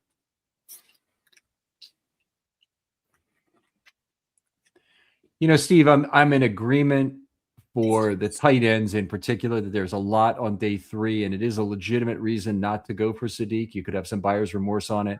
The other thing is Sadiq is younger. He's the best athlete, along with Vernon Davis, who has ever played the position. And I just think there's so much upside with Sadiq, and in particular playing with Lamar Jackson will unlock new value in him that I think we haven't seen yet at the college level. Not that he hasn't been great at the college level, by the way. The yards per target is only bad element. He's got 11 touchdowns, no interceptions throwing him the ball. So I'm optimistic that he'd be a fine pick at 14. It's just they do have other good options right now. And I'm in agreement that Daquan Wright or Joe Lee could fall into their hands in the 5th round, say, and that could be very exciting also at tight end.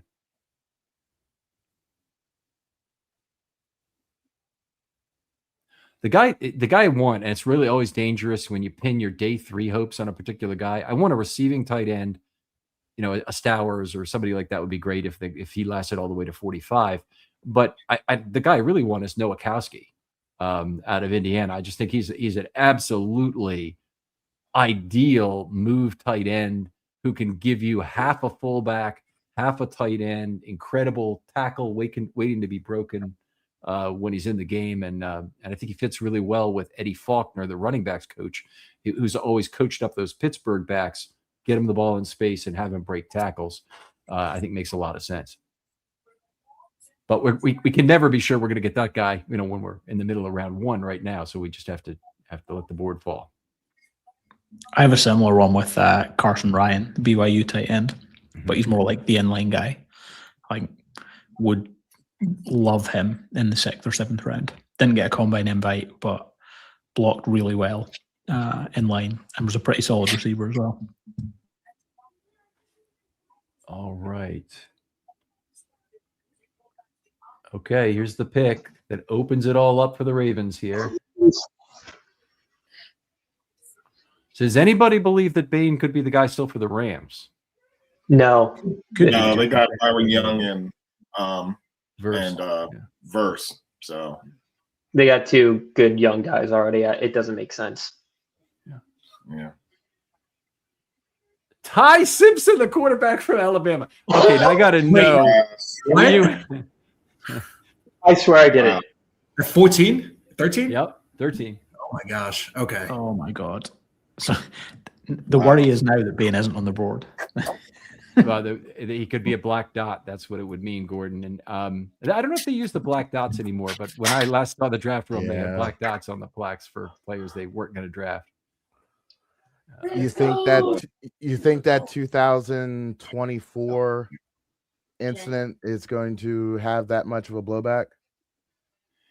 No, I don't. I think it would be more honestly about the arm length. Honestly, as terrible as that is to sound, I didn't like saying it right there, but I think that the incident was a really unfortunate thing. I don't think there was alcohol involved, or we would have heard about that.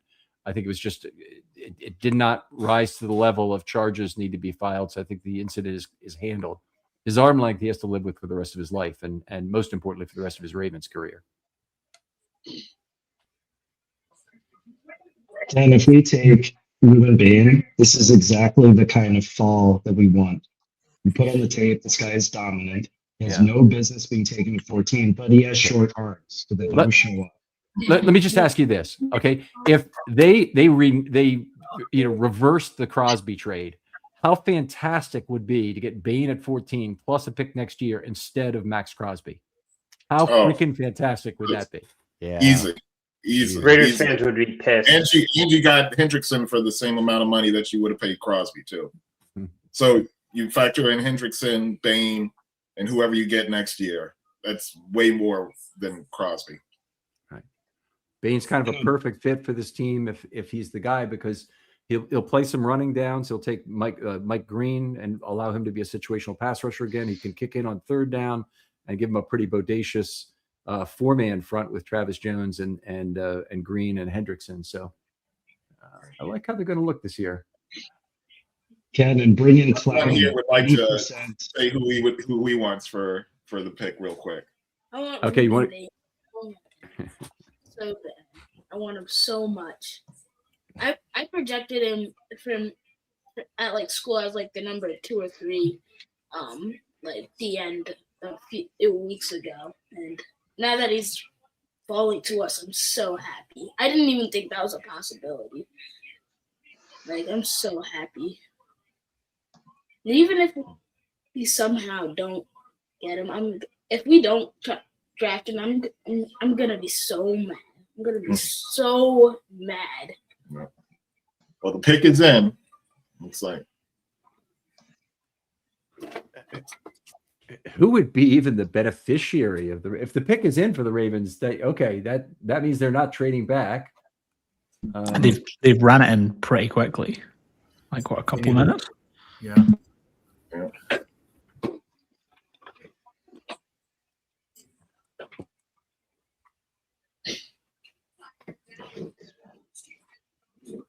It just makes so much sense.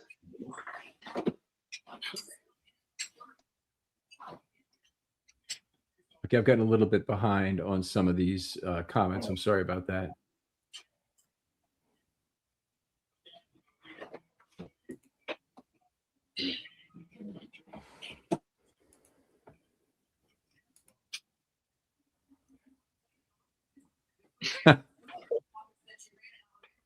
Lost out on that one.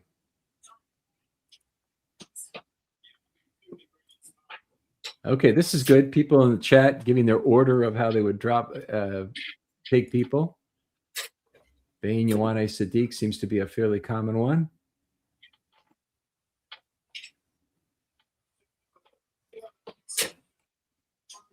Okay, appreciate you folks. It only works if you guys are really into it the way you are here and interacting, but we really appreciate this. I'm sorry I'm a little bit behind on these. We tried to find a way that Maureen could be putting these on, but we can't figure it out technically. I obviously need help in terms of that for next year. What's the Rams obviously shocked everyone with Ty Simpson. Like, is Peter Woods the Ravens' shock pick here? Like, I don't mean like that's who it's going to be. I mean, is that the pick that everyone's like, oh my god, I can't believe that happened? I think the big shocker would be Thieneman if you want everybody to like drop dead on the spot. But no, I would drop dead with Woods. I would be surprised if it's not one of the top three. Sadiq, Ioane, Bain. Anybody else, I think, would be a shock. Yeah. Here we go, folks. Here we go. I think it's Ioane. Ioane of Penn State. What? Okay. Ioane is the pick. Okay. There we go. So always has been then. Well, definitely got the full daytime Hawaiian theme going on there. I don't know if that's actually where he is. Huge guy, and definitely a big addition against the huge interior defensive lines that now exist in the AFC North.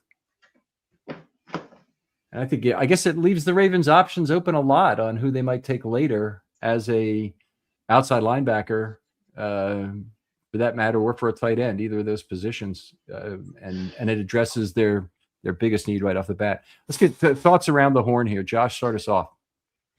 Yeah, I mean, you can't be disappointed with the pick. I think there's a reason that every single consensus mock in the universe had us taking Ioane. But I mean, Bain was right there. I'll be happy with it. You protect your franchise quarterback. No complaints. But all right, what do you say, Gordon? Gordon, Sorry, where do you? myself off mute. Yeah, it's great. Like the Raven. How many times did we watch Lamar Jackson running for his life last year? And while I think Fano was a better fit as a run blocker, Ioane, I think he walks into the NFL probably as like a top 10 borderline pass blocking guard in football. He's very, very refined as a pass blocker.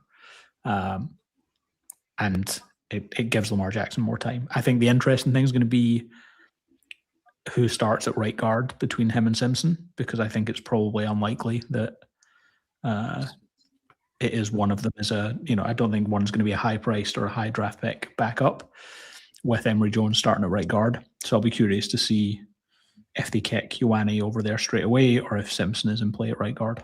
Okay, so you mean at left guard, because Simpson's played every snap of his career basically at left guard. I really don't anticipate that to change. Neither do I. I think Ioane probably kicks over to right, but he was also primarily left in college. And Emory Jones then goes to the Pine, or is a sixth offensive lineman with us not having the tight end structure in the Ricard anymore.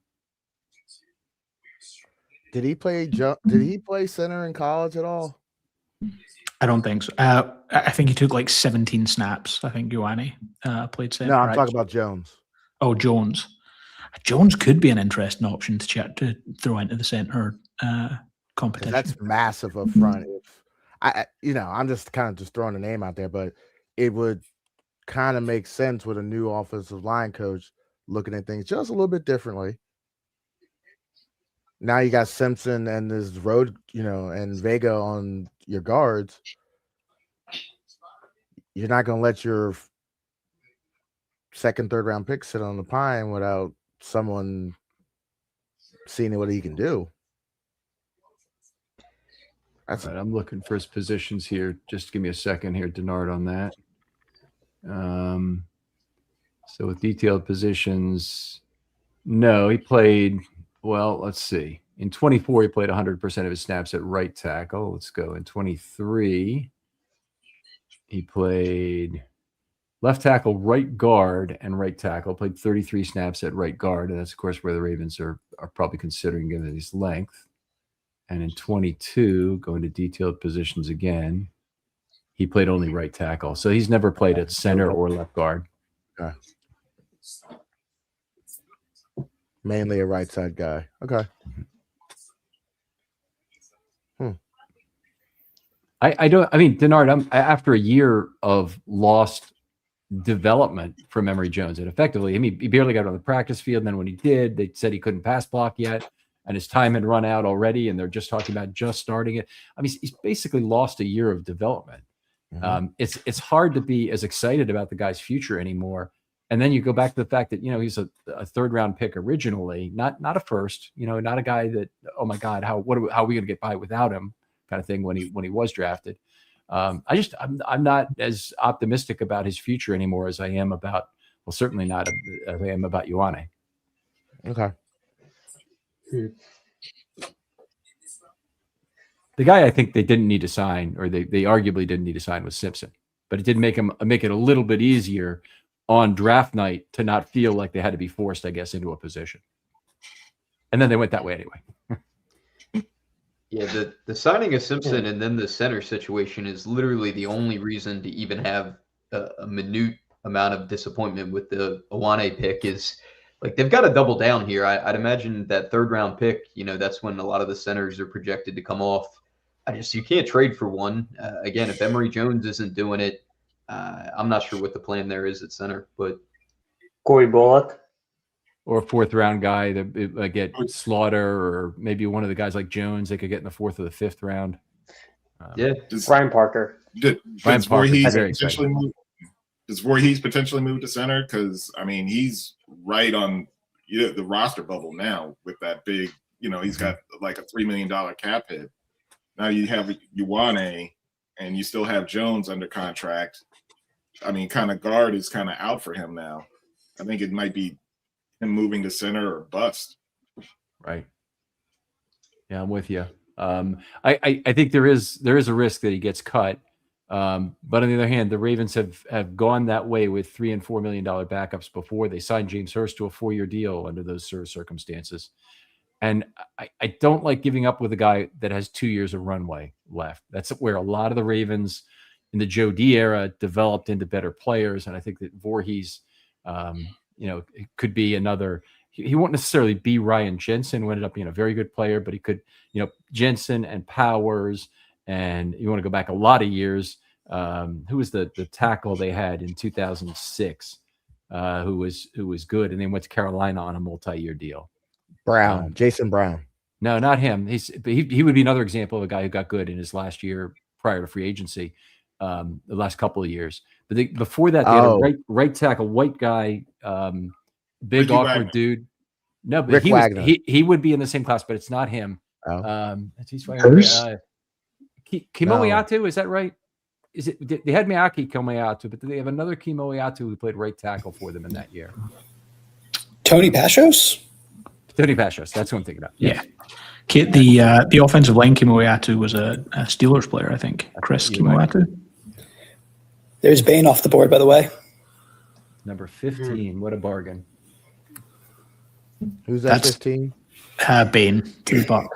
And that's every mock draft. Pretty much everyone had them taking Akeem Messidor at 15. And the draft has fallen perfectly for them that they go and get Bain at that point. I do want to say I don't think we go interior O-line at all tomorrow. I think we go wide receiver or some sort of pass catcher and go D-line at this point. I think, yeah. I think you're probably right. The only caveat I would have there is in the third round, if the board falls a specific way, they might go center. Like, I think the board could go on runs in different ways. But I feel like wide receiver is like a strong possibility in the second round. Is that Cooper? I think he probably goes tonight. You think he goes tonight? Yeah. Everyone's gonna, not everyone, the fan base is gonna hate it because the Ravens taking guys with injuries in the Ravens taking guys with injuries in the second round's an issue. But Chris Bell from Louisville would be like a slam dunk guy for me in the second round. Oh, I'm not okay with his medicals. You are, obviously. I mean, he's going to miss this year, right? Isn't that the thought, Gordon? I think he might because it was late in the year. But I just love him as a player.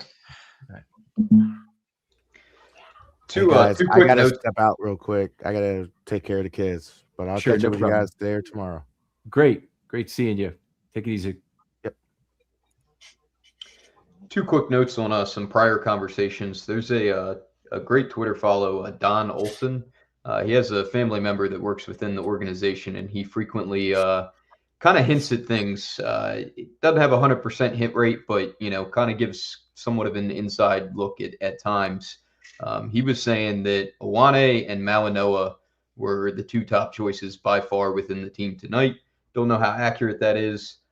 He also said that Emory Jones has done some work at center this offseason, and that's not off the board. Again, how accurate it is, who knows? But he's got a pretty good hit rate in the past, so worth mentioning.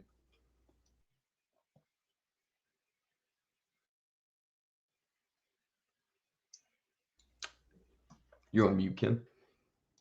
I'm sorry, Josh Reed. Thanks for joining us tonight. Appreciate you. We finally got you in now, and I'm sorry you had to be waiting for so long. But are you happy with the pick? Yes and no. I didn't think there was going to be a snowball's chance in hell that Bane was going to fall there, and of course he falls right into the laps, and they pass over him for the pick that everybody thought they were going to take, but just not in that circumstance. So I'm happy about the pick, but also just like, damn, Bane was like right there. I was like, I couldn't believe it, and it was happening. And my son thought I was talking about Bane from Batman. I'm like, no, I'm talking about Reuben Bane. And, yeah, but I'm happy overall. I mean, we needed to upgrade the offensive line, and we did.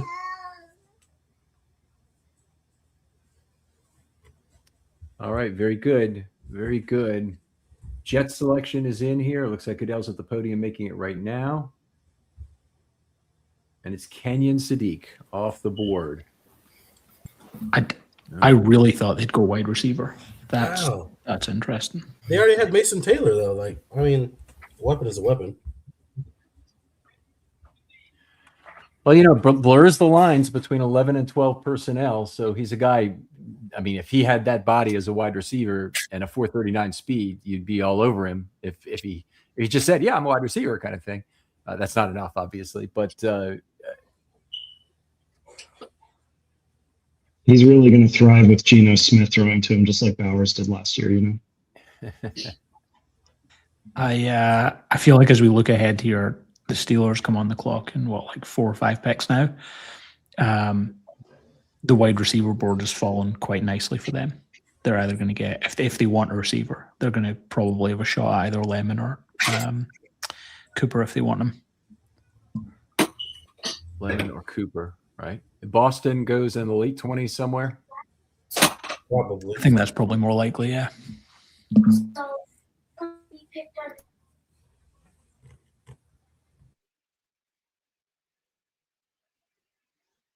Kenya did Sadiq's high school.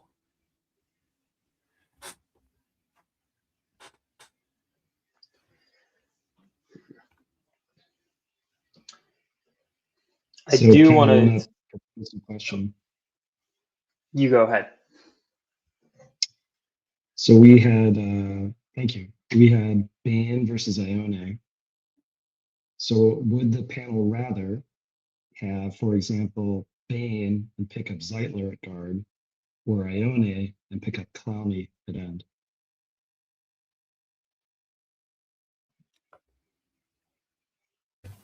As a Gamecock, I'd love a reunion with Clowney as a South Carolina Gamecock. I'd love to see him back on a team that I support. So yeah.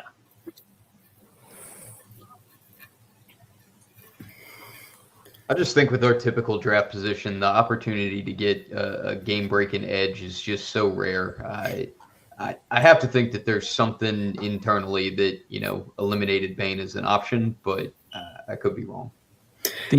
The arm length stuff is like it is outlier, and like James Ogden had a really good point on it when he was talking about him in the sense of you have to work out is there something in it at the NFL level, or is it natural selection, right? Of like naturally bigger arm guys don't work at edge in college, so they get kind of selected out and they're no longer playing edge by the time they get to the end of their college football careers.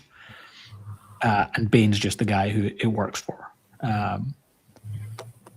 But I mean, I can't be too mad about the fact that they've addressed one of their biggest issues, which was pass protection. I would have had a far bigger problem passing on Bane for Sadiq than I would passing on him for Vega.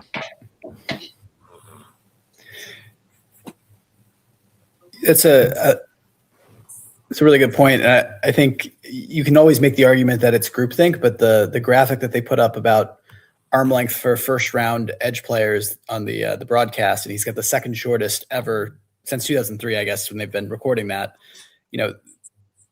And only one of those players was a top 5 pick back in 2003. Like NFL teams, it's not just the Ravens, very much put a priority on this. So it's not nothing.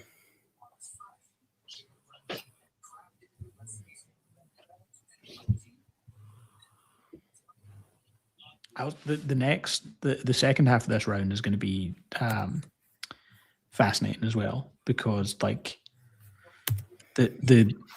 so now the conversation about Peter Woods and a trade up to 32 for Peter Woods is something I'm interested in, because I would happily take Peter Woods at 45, knowing that an offensive lineman's come off the board at 14. So if it doesn't cost you that much to move up, I don't know what it would cost. It doesn't cost you that much to get up there, and maybe it costs you 2 and 3, or maybe it's 2, 4, and then additional change after it. I do think it is not out the realms of possibility that they do move back into the first round. Yeah, I've seen multiple people mention 232 for Woods as an option for the Ravens today. The Seahawks have made it, no secret that they want to move back. They want extra picks. And with Ty Simpson off the board, I don't think you're going to see this flurry of, people bidding over each other to get to 32 for typically that 5th-year option on the quarterbacks, which you're bidding against. But all right, I want to take a look, and maybe if you're on it, tell us, Spencer. But it's the 32nd pick is worth 590. And the 33rd is worth 580, which does not represent the 5th-year option very well. I'll say this: I think there should be some discontinuity there. Yeah, I was just about to say that there's a 140-point JJ point delta there from the Ravens' second-round pick to go up to pick 32, and then their next highest pick would be their third-round pick that's worth 190. You could say that 50-point premium over the difference could be a decent proxy for the 5th-year option value. Or maybe you get a round 5 or a round 6 back just to make the number of picks equivalent. Right. You get less than that 50 points back, and I agree there would have to be a premium there expected. All right, the Lions, one of the very tackle needy teams, and Freeling is still on the board, correct? Yes. Correct. He's still here. They've kind of talked about the prospect of Penei Sewell moving to left tackle, but I think if they take Freeland, they're quite content to leave him at right. Right.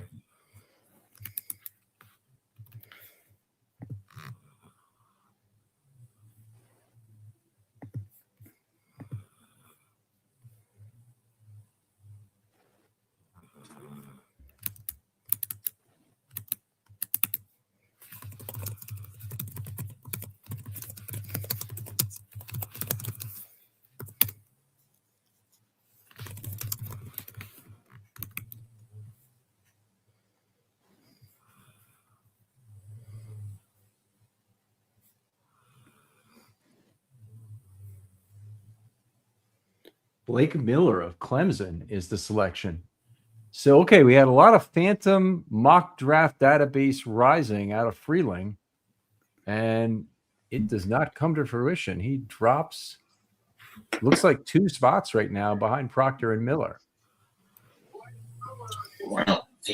Surprising. And that probably does mean Penei Sewell is moving to left tackle. Because Miller, I think, is exclusively right-sided from what I've seen.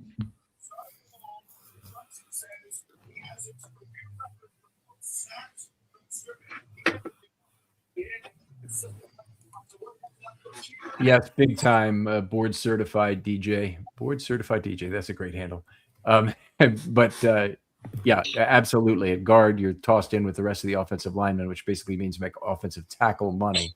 It's going to make it hard for the Ravens to keep Ioane if he ends up being a good but not unbelievably good guard for the the long term till Ring of Honor kind of a 2-contract time frame.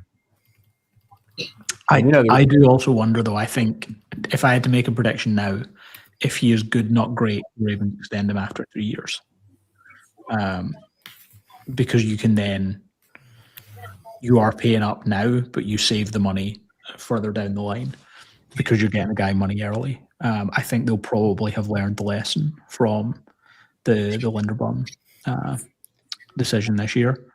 And some of the other things, the Patrick Queen one, which I don't think Queen was worth re-signing anyway, but I think they'll probably learn those lessons, would be my guess. I'm not so sure. I guess they've learned something about what the market price is for Linderbaum. I don't think that they learned suddenly that they should have signed Linderbaum from what happened. I'm not there. I think it's a lot of that is about if you have a good player at guard, especially when they're the first round pick, it becomes a lot harder. They become automatically just inflated with their value. So now if they become, develop into a Pro Bowler, their value just starts going up and up with the 5th year option on the horizon. That's going to be in that, 25 or possibly even 30 with Ioane in a few years. So the economics just don't always work out with the interior linemen unless he's going to be Quentin Nelson out there. All right, we just had another pick in. I'm sorry, I've got to stop you for a second. Caleb Banks just taken by the Vikings at number 18. Ooh. That's exciting player, but That's a fairly substantial shot injuries is rough. I really didn't think any interior D lineman should be taken in the first 20 picks, possibly 25. I didn't really see any of them standing out that much to me. Had he been healthy throughout the whole process, I think he might have been a lot to go in the first round. But just given all the injury stuff, a big guy with feet issues, a guy who's not even going to be ready until June at the earliest, that is just, wow, top 20. He was an interesting one from my perspective too. I think it was like a 4th metatarsal or something. So like his ring toe got hurt. So I'm wondering if you're just comfortable with that thing healing in a couple months pretty quickly.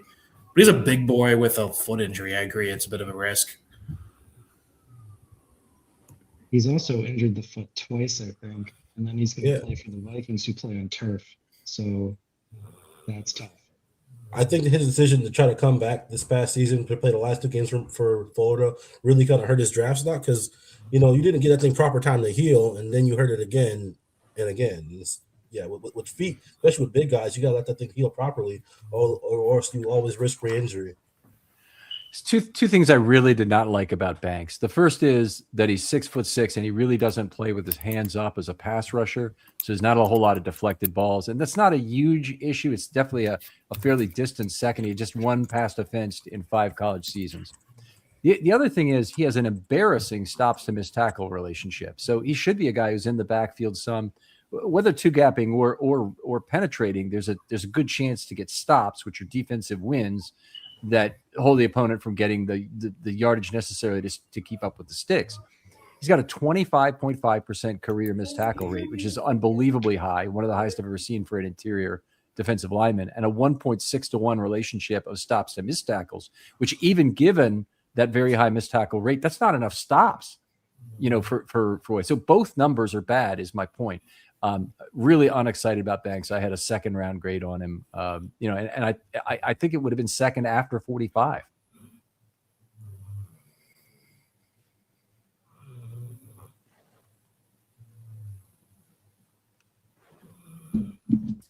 I'm sorry, I cut somebody off there. Who was getting up?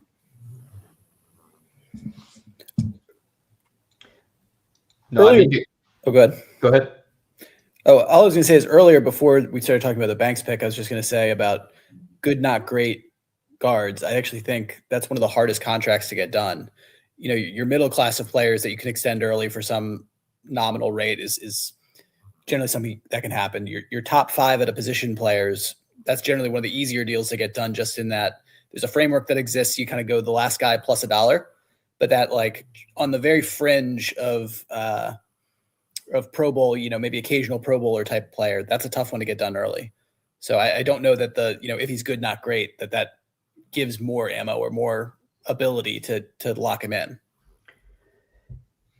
Yeah, to your point, one of my biggest pet peeves with whether it was Ozzie or Eric the last decade, franchise cornerstones, barring Lamar, that's a unique situation. But, we extended Roquan, we extended Ronnie Stanley, we extended Kyle Hamilton early. But the B+, like even great players, like Linderbaum that just aren't necessarily at that premium position, we've allowed them to hit free agency and then kind of play let's see what your market value is. And somebody just ends up overpaying them. There was a time Pittsburgh about a decade ago had a run of just like B-level guards and tackles, and they'd always pay them 2 years before they hit the market. And they'd get them at this insane premium price because they'd lock them up with some guaranteed money. And it allowed Pittsburgh to have just a top-notch line constantly. And we frequently seem to let guys just, hit the end of their contract and then, find out what the market is. And it frustrates me so much. But, I mean, obviously they're incredible GMs. They know a lot more than me. Go ahead. So I think the Linderbaum thing that was tricky was I think his agent understood what he was going to get in the open market. And I think there's probably two things. Like I said earlier, I hope the Ravens learn from it. And I think with the benefit of hindsight, I think they probably wish they tried to extend and maybe overpaid a little bit on Linderbaum after year 3. But I think as soon as they got into year 4, I think his agent realized, like, this free agency class is not great. Someone is going to spend a huge amount. Like the average per year was like 50% more than Creed Humphrey, which is insane. Like I can't blame the Ravens for not doing that. But I agree with your point. I would have much rather re-sign that guy after 3 years and then he sticks around. So Monroe Freeling off the board. Yeah, Ken, you're muted. I'm sorry, but it's just what I said. No, nothing new to add there. Gordon, I want to challenge you about one thing with Linderbaum. I know you're now on your own. You have your Substack, and you're not working for PFF currently, and we very much appreciate what you did for that company. And I have a great deal of respect for PFF. But one of the things that really bothers me is they never really figured out the kinks in their combined run blocking score. And I thought that was a lot of the fuel for Linderbaum, driving additional dollars in free agency. He's just not a very good pass blocker. And there you can make a lot of excuses. It was the guards, and he faced more single teams and this and that. But great players are supposed to elevate them, their players around them, not the other way around. And I just, his entire career, he's had, flashes of being a decent pass blocker, but most of it's been pretty disappointing. And for any offensive line position, that's the most important component. I know PFF overweights run blocking for their own reasons at center. Yeah, I think for the interior guys, the way the 0 to 100 stuff breaks out, it kind of overvalues it a little bit, maybe even more than a little bit. I think in particular, the thing that Linderbaum struggled with were stunts. And I think that really was emphasized when he had not great guards next to him. because when you're trying to deal with stuff moving around and all those things. But I think it's a completely fair point. Like I would not have paid Linderbaum what he got paid by the Raiders. Now, if you'd extended him after year 3, you probably don't even need to pay him as much as Creed Humphrey at that point. Right. And so you could have gotten him for 17 million, maybe. Yeah. At that point, yeah, I agree. even without the difference of the AAV as the cap goes up, just the ability to spread it over additional years. And we've seen that with Lamar Jackson as well. You know, you get to the back end of this contract and you didn't have additional years to spread the money over. I don't know. But yeah, hopefully they've learned. I'd love to see the league do something about the 5th-year option, something about the franchise tag, but I don't think that that's a bargaining chip that, you know, they're going to throw away to the NFLPA. I just don't think enough teams really care about it. But anyways, I think it's a case of both sides will try and position it as something the other side wants, and somebody has to fight for it and use it as, you know, give something back to get it. And neither side wants to do that. And so, you know, they'll just let it ride out the way it is. And some centers and guards, there are winners and losers in that group. And Linderbaum obviously was a winner out of it, but there's plenty of losers there too. We just had Mekhi Lemon come off the board, by the way, at number 20 to the Eagles. Cheap. Puts the Steelers on the clock. They just jumped the Steelers too. Yeah. So they took him away. I love it. Between Hollywood Brown, now Mekhi Lemon, and they just traded, what was it, Dontavian Wicks? They traded for another receiver. Does that mean A.J. Brown is 100% gone? Yeah, he's definitely gone. Post June 1 is what they're saying. I think the Patriots and them have a deal already worked out, and they're just waiting at this point. Yeah, I think I read it was for like a 2nd-round pick or something that New England is going to send back to Philly for AJ.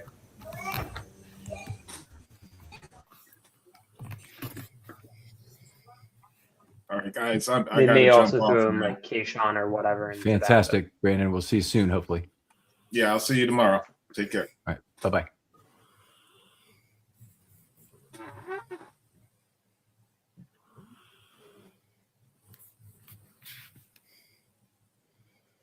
So who do you think, Gordon? Who's the Steelers selection here? I feel like at this point, the most likely feels like it's going to be one of the other wide receivers. So either a Cooper, Concepcion, or Boston. Who else is so offensive line? I don't think it's Pregnant. Could be Basantis because he's got some youth. I don't know that they go with any of these tackles. This board has not fallen particularly well for them at all. I guess safety's probably in play. Maybe Thieneman as like a faller best player available they go for. Huh. You don't think Iheanacho is a Broderick Jones replacement is an option? He could be. He's developmental. I think he's a little bit on the raw side. And I think they would have probably rathered like a Freeling or Proctor as like a true left tackle. But maybe that's the way they're gonna wind up going here.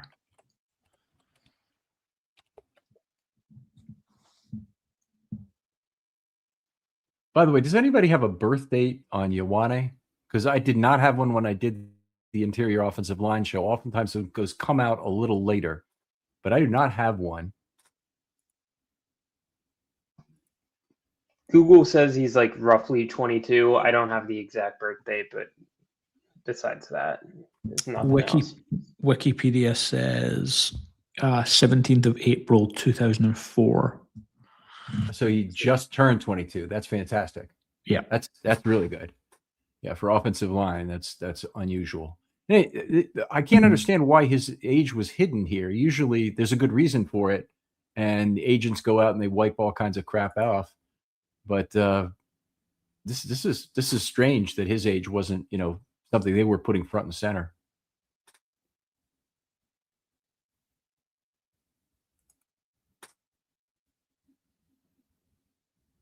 Okay.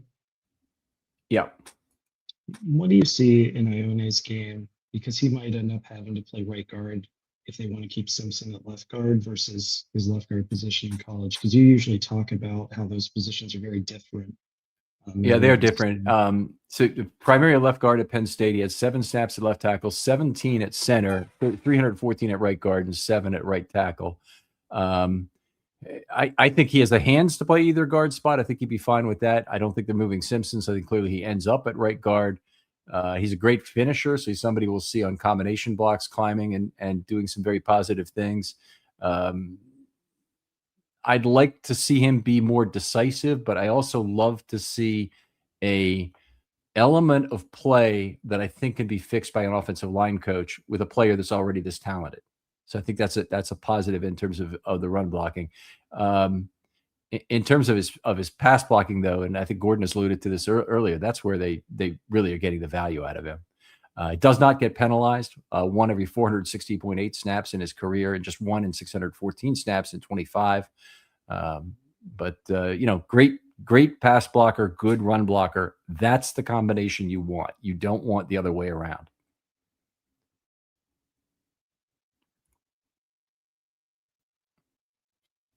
How do you think he matches up with the Falcons' offensive running scheme? Don't they do kind of like a wide zone thing? Do you think he can move around in space? I think a lot of that is so overplayed, it's not even funny. First of all, got a new offensive coordinator. Do we even know what they want to run in terms of scheme? Do we even know the decision belongs to Ledford? Or Faulkner or whoever? I mean, I think all teams run gap and zone, and there's lots of opportunity to fit in what works best. So I think as soon as we thought, well, no, it was only a fit for a zone scheme. I worry about that about some of the Iowa offensive linemen, but I don't really have a fear that a lineman who comes here is only going to be good in one scheme or the other, particularly one as talented as big as Ioane is. I think he'll work in whatever scheme they ask him to play. Gordon, do you feel any differently about that? Generally the same. If he was available, I would have gone Fano over Ioane because I do think he's a stronger fit. But the issue with Ioane is that I think he's a good rather than great athlete. But being a good athlete is not a problem for pretty much any scheme. And the bigger thing is just having someone that you can count on to pass block successfully. All right, we just had a kind of a surprising pick here. Max Ihanachor off the board goes to the Steelers at number 21. Yeah. So I will say I did not see that on my phone. I saw rumors all week that they were desperate for a tackle, and that was kind of the last one amongst the big group. So I thought that might be it, but lucky guess. All right. That's pretty far ahead. I mean, I was thinking 35 or something for him. I gotta look at where he is on mock draft database. It just seems a lot higher than I was expecting him to go. He's been getting a lot of buzz in the mid-20s. Yeah. Does anybody want to be, for the rest of this, but I'm going around from program to program here, but if anybody wants to have mock draft database up and look up questions like this, I would really appreciate it.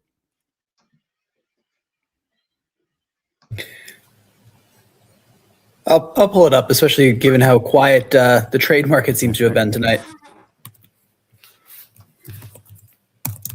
Looks like Ihanachor was number 29 on the board here that I'm looking at. But I will drop out of it, and Spencer is our guy now. Should we start to build like a little bit of a board for the second round? Sure. So we can take the entire next group off of players who've been taken, but you guess McCoy is still available here. Yeah. So who do we like? I don't like any quarterback. I would have McCoy. I would have Woods. How Falk, about Snowers? I would like Falk. Yeah. Falk in round 2 would be incredible. I don't think it's going to happen. He'd be a guy I'd trade up for 100%, but getting a guy with that D-line versatility, put him at 4i and just let him go would be my opinion on him. You go to TJ Parker in there as well? Yeah. So I like pick 45. Yeah. Parker's a nice fit. I'll give you my guy that I think would be a surprising one, but would be a great pick is Anthony Hill of Texas. Absolutely fantastic player. Same position, different player for me. I was going to say Rodriguez. Ooh, man, 2.5 years of age difference, Gordon. 2.5 years. I really don't think he'll be there, but Caden McDonald would have me very excited at 45. But all right. And we already got Woods up there. What about Grayson Halton for being a legitimate 3-tech? Yes. I love him. That'd be amazing.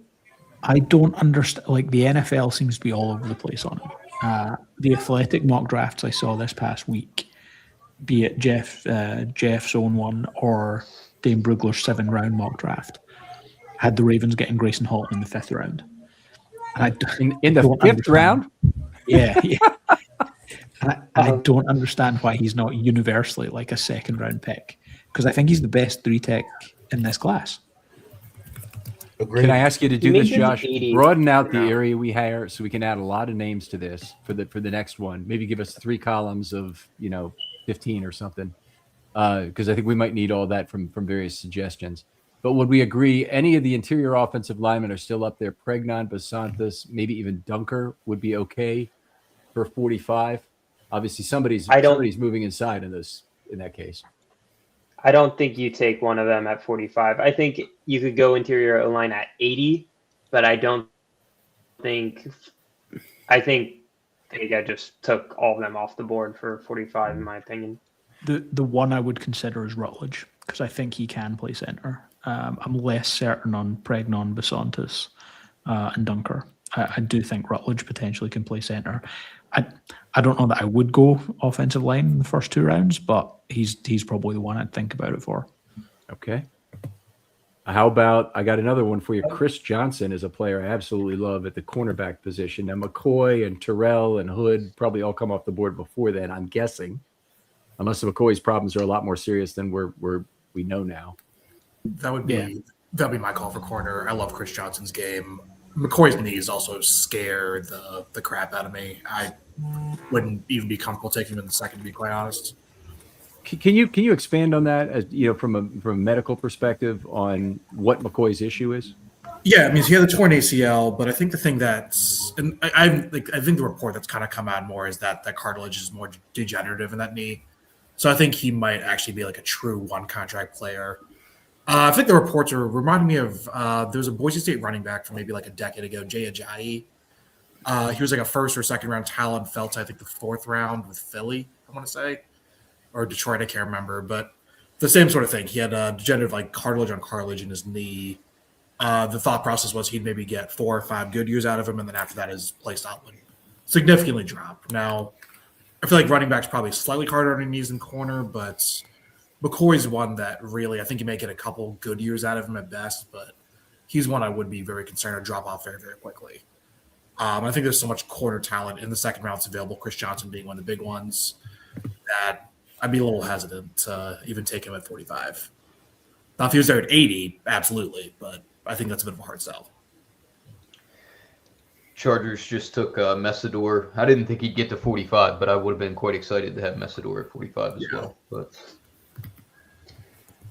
to throw a receiver on there, I guess my top 3 would be Sarrett, Brazel, or Bell, even though I really don't like the injury with Bell. Yeah, I think the Ravens should avoid drafting injured players at all costs, unless we're talking day 3. Yeah, I'd agree. I like Bell day 3 if he's still around in the 3rd round, or maybe he fell to the 3rd round. I'd love him in the 4th for sure, but in the 2nd's a little rich for me. I'm a big Elijah Surratt fan, though. If he's stuck around at 45, he's got to be one to consider.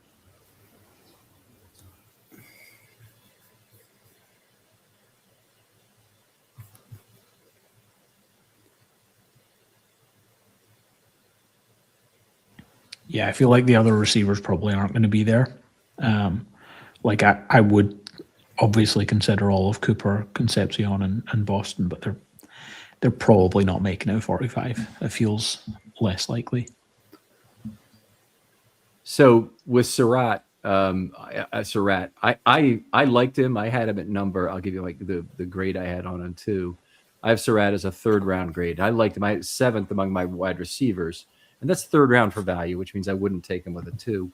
But I did the show with Huddle It Up Films, and his big guy was Malachi Fields, who I think you like, Gordon. How soon would he be in the picture? Number 80 or where? Yeah, 80 is the earliest, and probably realistically, I'd prefer it in the 4th. There's other guys I like. I quite like Bryce Lance. I quite like Ted Hurst as like 3rd round picks. Bernard's someone I'd consider in the 2nd round. He's not. I don't think he has any chance of being your top option at any point. I think he's just going to be like a solid 2nd or 3rd option, but he does like all of the little things well.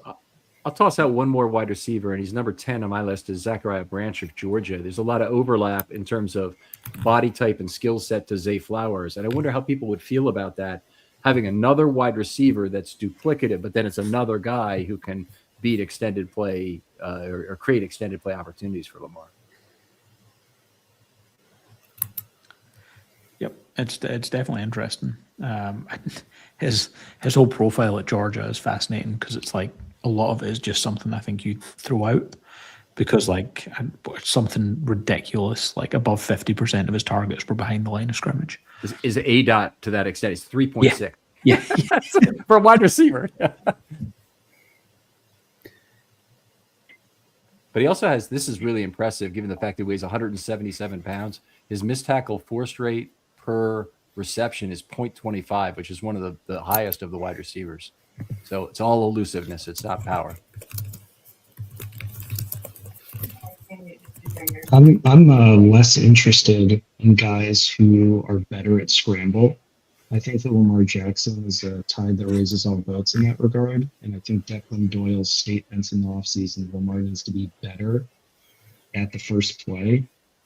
So I want guys who accentuate what he is deficient at. So I want wide receivers who can help him gain that new skill because I think that he can just run around and make plays happen regardless of who's there with him. Okay, I think we just had a massive reach pick here. Yeah, I was going to say I think we got our first one that's not in the window here. Oh, he's in the window for sure. Malachi Lawrence. Yeah, he's okay. He's not in the window. He's on the list. He's on the list. As a 3rd round guy. Yeah, but Malachi Lawrence just gets taken at number 23 by Dallas. Okay, over a guy like Falk. Ahead of Falk, Parker, Howell, Akers, Young, Thomas, Dennis Sutton.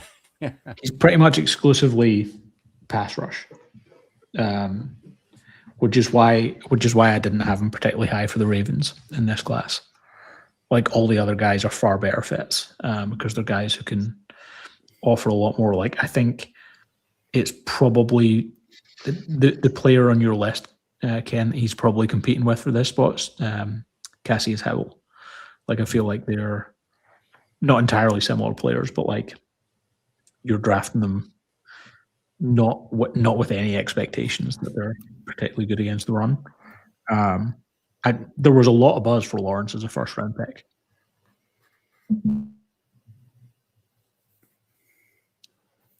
All right. I've got to remind myself. Akers is the guy I think I really like. One of the guys I really like at 45. I don't know if he's going to make it there. I love him there too, Ken. Yeah, it's a good spot for him. A guy I specifically do not like, and I have a 3rd round grade on, is Romello Height, who's one of the older players. He's already 25 years old. He played for the big money, the big NIL money, and he's going to may or may not suffer the consequences for it.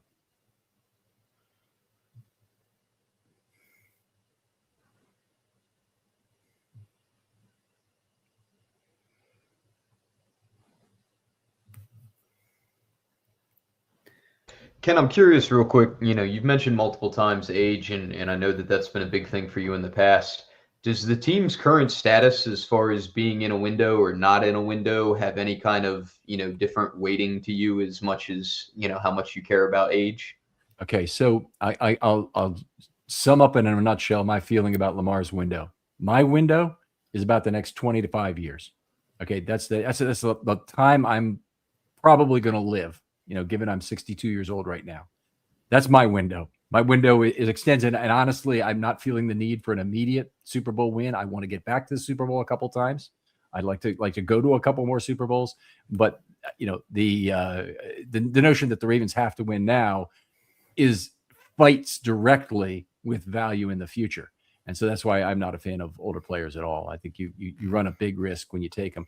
It's interesting because at the event the other night, that sort of a question came up for Eric DaCosta, and he said that they were up to 18% of their players on their board were age 24 or older. And I don't know whether he's draft date or beginning of the season or December 31st or what's his marking point, but it was 4% and now it's 18%.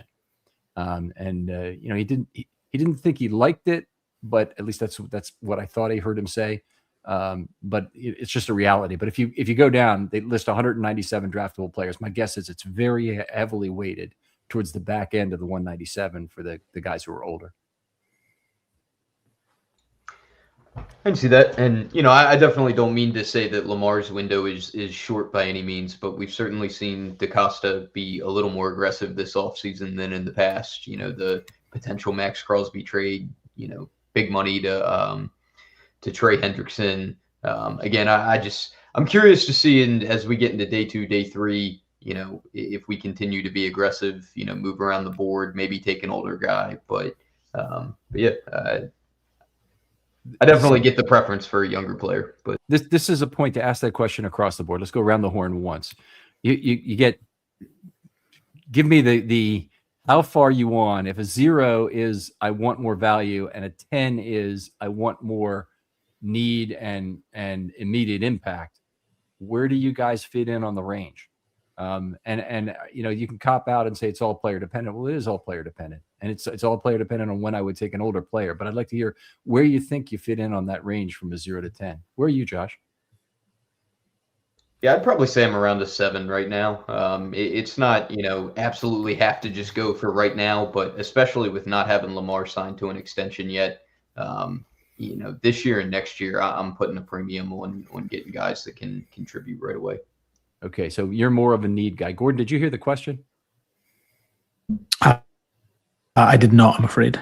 Okay, so we're looking for a 0 to 10. Where do you fit now? If 0 is go for value and 10 is go for need and be really cognizant of the Lamar short window. And the age of certain players was kind of the driver of some of this.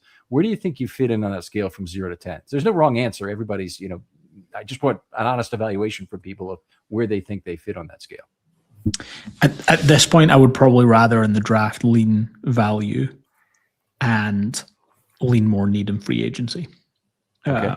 Just with the window shrinking a little bit. With you. Browns are making their pick at 24. We didn't miss one. 23 was Dallas, right? And Lawrence? Yep. Okay. KC Concepcion goes off the board. Well, there's a talented and fast receiver who drops the ball a lot. It's like the clip from Moneyball that became a meme. Like KC Concepcion, tremendous route runner, incredibly fast. What he can do after the catch. There's just one problem, and he's horrible with his hands. When so many of his drops are what were you trying to do on that catch? You've been playing football for a good number of years to not make that mistake. One of the things I think is worth, I don't know if anyone else has seen this yet. Ioane was interviewed, I think, on the Ravens coverage. And his quote is, nobody's going to touch my quarterback. And it's as simple as that, which I think is going to make everyone pretty happy. Yeah. So this is one that's almost spot on the mock draft database kind of consensus ranking, almost to the T. I had him as a second round value for the Ravens. Not really. I wasn't really hoping I didn't really have a good hope that he would last till that point, but that's where I think he would have represented value.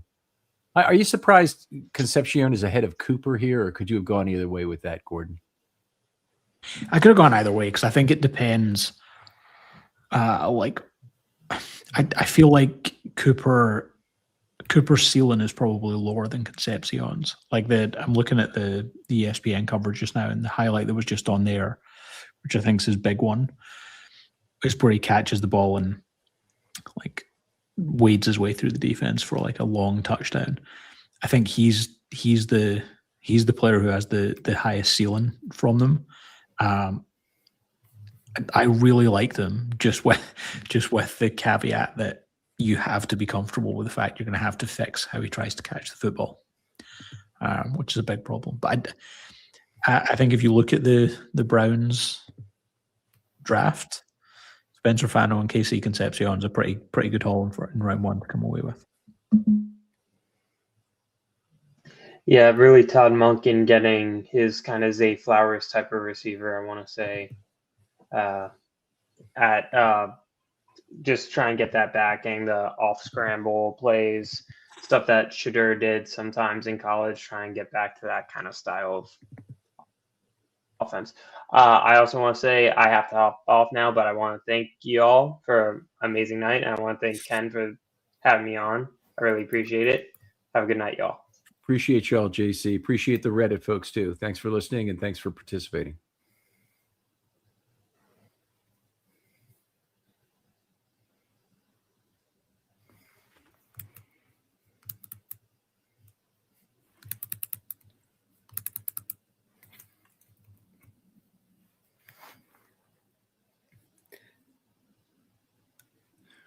I think if you had to handicap where the Ravens would take a center right now, I'd say the most likely round is probably round 3, but with the second most likely round 4. Yeah, I agree. Same. I actually might flip that. I might say at this point, I think most likely is 115. Okay, I'd be excited. Could they get Parker or Zune there? I think so. I think that's the spot that one of those guys falls to, and I think that's probably the dream for them, especially because those guys aren't necessarily restricted to being centers. They have versatility across the line, which if you draft Brian Parker or Trey Zune in the 4th round, and all they ever are for you is Patrick McCarry type guy who over the course of their rookie contract, and then probably a second contract because they're not consistent starters, they are your 6th offensive lineman who fills in at different spots and maybe eventually becomes a more consistent starter somewhere. It's great. So those are the guys that I feel better about having a higher floor than the actual true centers in this class. Anybody excited about the upside of Parker or Zune and want to talk about that right now? Maybe somebody who hasn't, Josh or Ashwin, you haven't said anything in a while. Oh yeah, I mean, I pretty much echo everything he was saying. I know the Ravens love those guys, especially with the 5 position versatility. Just not having Patrick McCarry last year really kind of hurt them. Just not having that guy that could fill in wherever they were deficient at either guard spot, and luckily they stayed healthy at tackle. But just having guys that can have that flexibility, whether it's at guard or at center. I think would be great and preferable for the Ravens in this case. Although a lot of people, myself included, had them projected to take a center in the 3rd round, but I'd be happy with either of those guys in the 4th. Yeah, I'm inclined to agree. I think like 4th round is probably that sweet spot. I think both those guys are good candidates at that point. All right. Now, let's flash back to this question a little bit here from @LimpCallFish. That sounds like a poker player. Limp, call, and fish, all poker terms.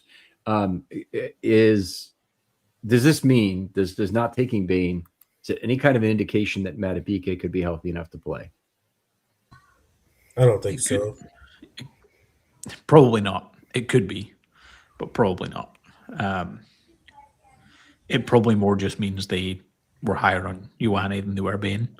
It's probably as simple as that, unfortunately. I too am trying to cling on to every single thing I see, but that suggests that Matabike is going to be good to play.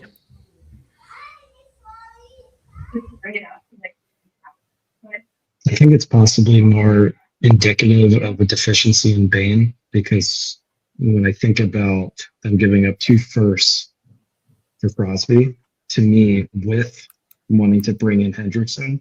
I think that just proves that they think that Minter's defense is driven by end play, edge play. So if they don't take this guy who's falling, either there's something wrong with him, or there's someone else later in the draft, or like I was saying before, Clowney, maybe he fills in with that position.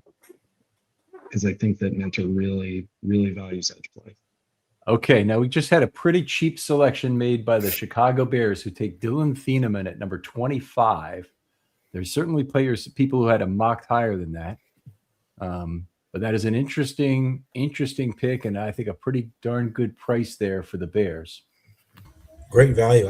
I saw him projected to go as high as like 12 to the Cowboys. Of course, they get downs, but to get Thieneman at that point in the draft is crazy. Okay, we have JP Bugs made an interesting point here. Day 2 is going to be a lot less stressful with this offensive line addressed with a round 1 pick. Are the Ravens truly at a point, I want to hear from everybody here, where they could draft pretty much anything with their second round pick? Josh, you start us off here. Yeah, I mean, I can't see anything glaring.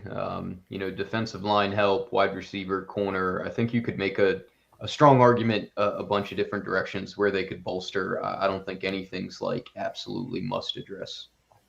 Okay. Gordon? I agree. Yeah, I think they can go pretty much any direction. I'd be surprised if it's safety, and that's probably the only non quarterback or special teams position that would surprise me at this point. All right. Ashwin? Yeah, I think this actually kind of goes back to your previous question about would you rather draft more for needed value at this point? I think it gives us a lot of flexibility to go more for value than anything. I mean, outside of tight end, which we know we're going to address between day 2 and day 3, there are no significant glaring holes in the roster. I think everything at least has a plan, which gives us a lot of flexibility to kind of draft let the talent fall as it does and draft whatever falls to us. What do you say, Spencer? Very similar point. The way I was thinking about this is if you rolled out this roster tomorrow, where are there gaps? And the one spot is tight end, but that's a little bit mitigated by the fact of exactly what was just said about, later day 3 of this draft being so deep that you don't necessarily need to go that way. That's probably the only position where I'm feeling a little bit of that pressure. But to the earlier question, I'm probably a 1 on the scale of 0 to 10 from value to kind of need and now. So I'm really happy about how this is setting up for the round 2 pick. Happy to hear that, Spencer. We need a few more 0s and 1s on the value group. All right, Josh, what do you have to say about this round 2? Are the Ravens set up to draft pretty much anywhere? Yeah, I mean, really depending on how the board falls. If Chris Johnson's there, I'm jumping for joy. If Gabe Akers is there, I'm jumping for joy. And you're really not pigeonholed into taking anything. Like, had they gone edge today, I definitely would have been like, all right, you got to get one of the top remaining guards, Rutledge or somebody else. But now that they solved their biggest hole in the roster, you can really go either way. Just given the lack of depth at the interior defensive line, if a guy like Grayson Holton was there in the 3rd for me, I'd love that. Or if somebody else in the 2nd piqued their interest, a Christian Miller or somebody who might fall down there, maybe in the second round. But really is dealer's choice at this point. And I'm pretty excited for day 2. All right. How about you, David? I think that we could play tomorrow, and I hope that we trade back or get a first-round talent in the 2nd round. All right. By the way, now let's add some to this list of names. We asked Josh to make some additional room on the board for us. Who besides the names we have up there would we like to add for a potential 2nd round? We don't have. Oh, we do have Halton in the group. Okay. Potentially some of the other corners. Terrell, I think, potentially is interesting. Yeah. I expect him to go in the 1st round, but we're now 7 picks away from that. Mm-hmm. One of the guys that I think we want to see come off the board, make sure comes off the board, is McNeil Warren. Now, I don't really believe he should be as high as 15th on Daniel Jeremiah's board, but he's a guy who is a new era big nickel safety who it would be great if some other team took him because the Ravens just simply don't have a need there.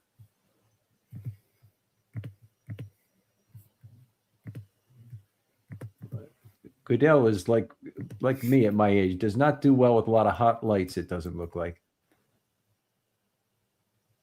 Oh, Houston just moved up with Keelan Rutledge in round 1 at number 26. Reach? It's not going to hit, but I did have I picked 5 players who I thought were like borderline first round guys in like a little parlay, and I had Malachi Lawrence and Rutledge have come off the board. I still need Terrell Rodriguez and Caden McDonald. I don't think they will, but Rutledge did get. I can't remember who the first big analyst was, but someone did have him as a first round pick like a couple of weeks ago. What is that parlay going to pay? Is it an actual wager, or is it just a friendly kind of a prediction thing? It's like 100 to 1 for those 5 guys. Okay. All right.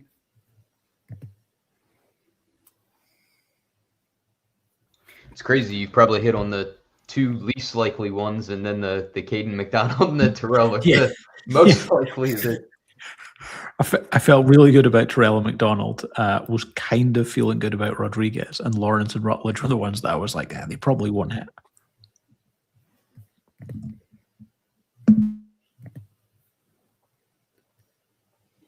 Ken, circling back to McNeil Warren, I'm kind of hoping that there is a run on safeties.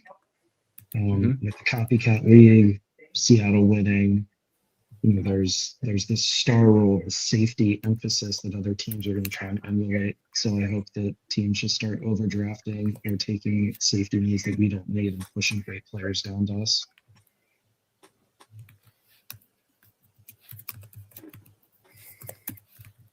It definitely would be.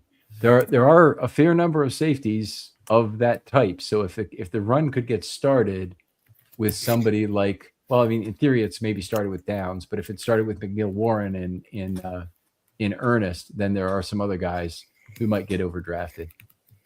Like VJ Payne could get overdrafted, even though it probably means he moves up into the back end of the 3rd round, say.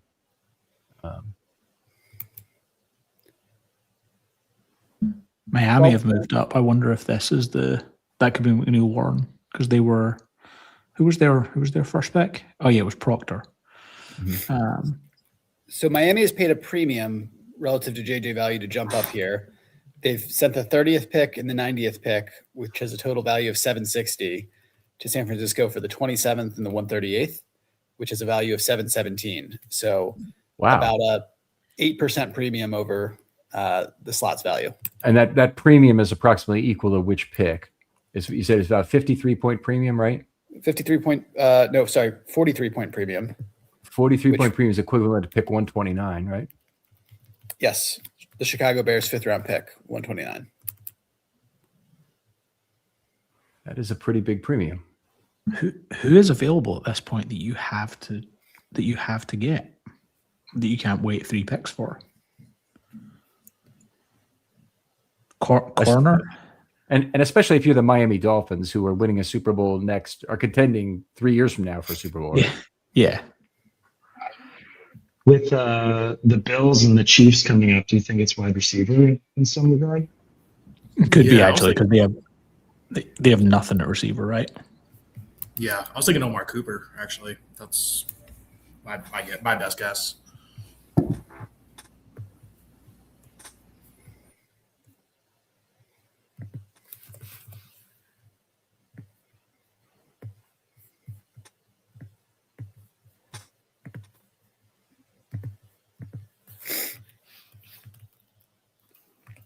No flocks given. The only thing I'm aware of is the car accident in 24. But I'm not aware of anything else. I think that and arm length were the major 2 concerns. The otherwise outstanding fit for the Ravens in terms of the position he plays, in terms of being able to kick inside, in terms of playing the run well, and taking some relief of Mike Green there, giving Green relief, I should say. But I don't know what else it could have been. Somebody made the point earlier, though, it could have been just he didn't interview well with the Ravens.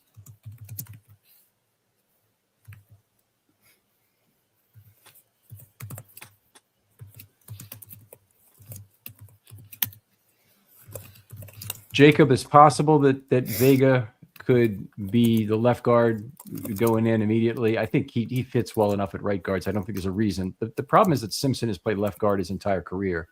And Simpson, even with all of the technical muscle memory necessary to play that position, still has a lot of dumbass penalties. So if you move him to right guard, I don't anticipate that situation getting better. And I don't think that's a risk I would go for. Gordon, I'd like to hear from you on that one in particular. Yeah, I mean, anything you do that increases the chances of more penalties from John Simpson is something I'm going to avoid. That's something me and you talked about over John Simpson's last period in Baltimore. It's a heavily penalized player. Yeah. It feels like it makes the most sense that it's Ioane that moves. I guess it's not out of the question. This is not the you just reset, but Chris Johnson just got taken at number 27. A Oh, player I nice. absolutely love. Well, nice, but hey, Nice would have for been Miami. 45, yeah. Yeah. Huh. They were getting ready to start a guy named Storm Duck. I'm not mad at them at all. Storm Duck. Steve, that would be one of the great conspiracies, along with the Ravens driving up Linderbaum's salary the way they did when he left. Did we put Stowers on the list in round 2? He should be there, by the way. Yeah. He should be one of the targets.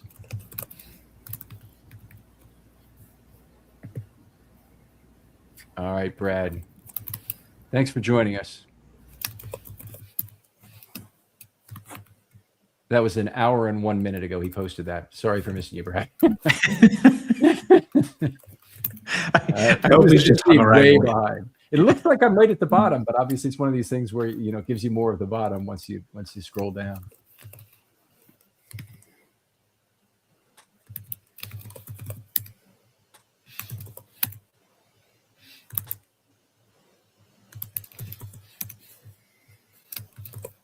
Okay. How do we feel about Jake's comment here that we should be hoping now that Pregnon and Basantis go tonight to force some of the board down to 45? Yeah, I think that makes sense. I'd love that.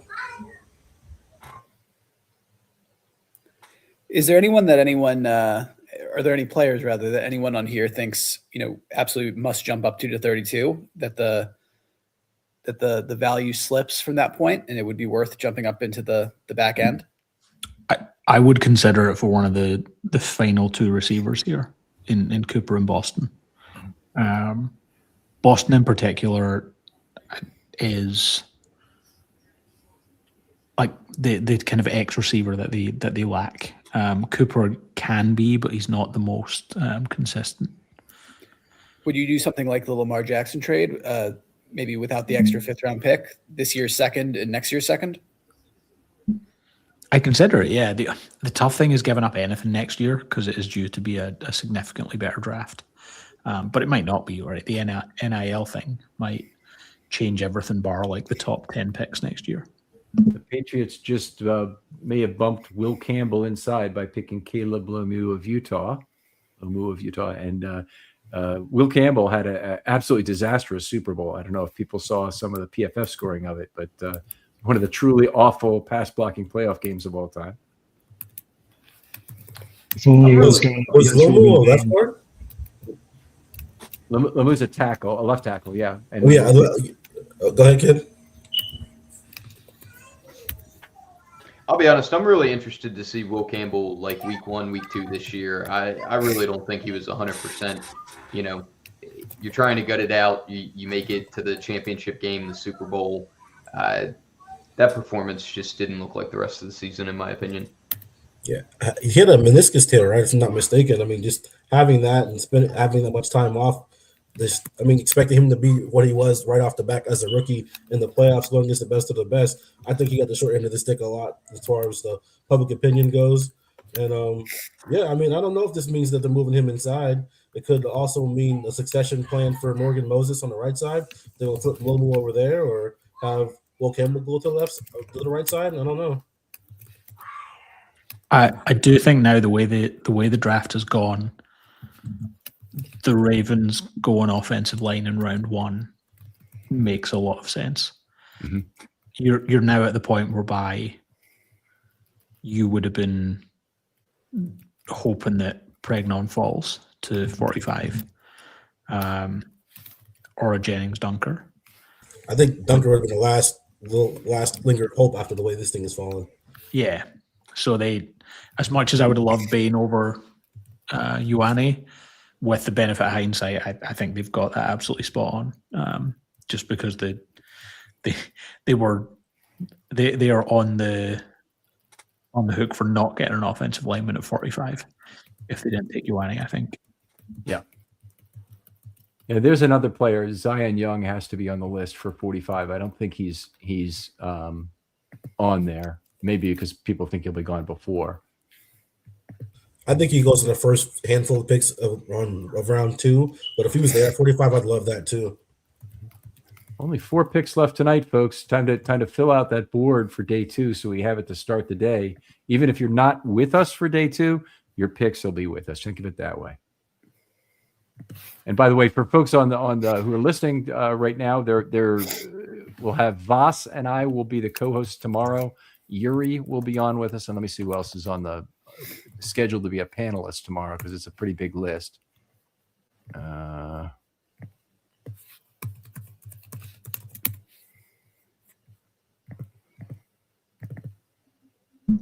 going to tune in for that. I like Vass and Yuri. They're good Ravens commenters. So we have Brandon will be on again. Denard will be on again. Josh Reed will be on again. Michael Crawford will be on at Abu Kari on Twitter. If you don't follow him, please do it. Sam Najoku, who's on Ravens Talk Pod. Spencer will be back. Femi Ian Badejo should be joining us at some point tomorrow. Not sure for exactly what. And Jake, if he's healthy, will be on. Jake Vogel, who is already advocated probably once each for every remaining Georgia starter to be the pick at 45. Zachariah Branch, be a big reach. Yeah, Sam, Femi, and Yuri. That's quite the lineup. I'm pretty excited to hear that group. So there will be a lot of words exchanged, I think is fair to say. Your note about Jake there did just remind me. I would add Kristen Miller if he's not already on our list for round 2. I like him on the interior. 4 IDL. And does anybody like McDonald on the list? Because he's not on there right now that I can see. I think someone called that out earlier that we should add him. Like, as much as he is primarily a run stuffer, like, value is too good. Right. The Ravens are just set up with so many nose tackles right now. Yeah, we need to make more room on this sheet, I think, for additional players is the thing. Well, I think I'm going to call it. I got an early wake up, but I'll be in the chat tomorrow rooting you guys on and the Ravens on. Thanks for including me, Ken. David, thanks for joining us. I appreciate all you bring to this and your contributions to the show overall. Thank you. Appreciate y'all. Go Ravens.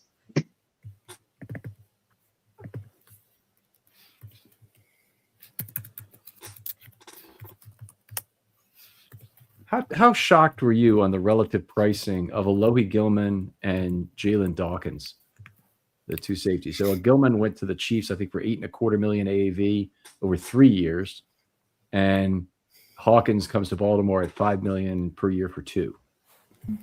I think it's just the value of safeties in the NFL. Like, if you're not an elite safety, the NFL doesn't want to pay you much money at all. Well, my point was only that. Go ahead. I was just gonna say, within the comparison point, though, that's a little mitigated that they're both safeties. I frankly didn't know much about him, and then started looking into him, and was just wondering what I was missing about the guy. Like, the numbers from last year are awesome, and the fact that Gilman's getting $2 million more per year, it's kind of shocking, actually. Oh yeah, that part of it, yeah. Sorry, I thought you were just asking about the value of safeties in general, like the value of those two relative to each other was the question. Yeah, I think the Ravens have upgraded for what they've got. Yes, I think the Ravens could still sign Clowney. It's a very significant possibility. Now, Peter Woods just taken by Kansas City. I do not like that. Interesting. But they're going to get a good player, I guess. But still. That's the difference between the 14th and the 29th pick is Oh, Difference between Ioane and Woods.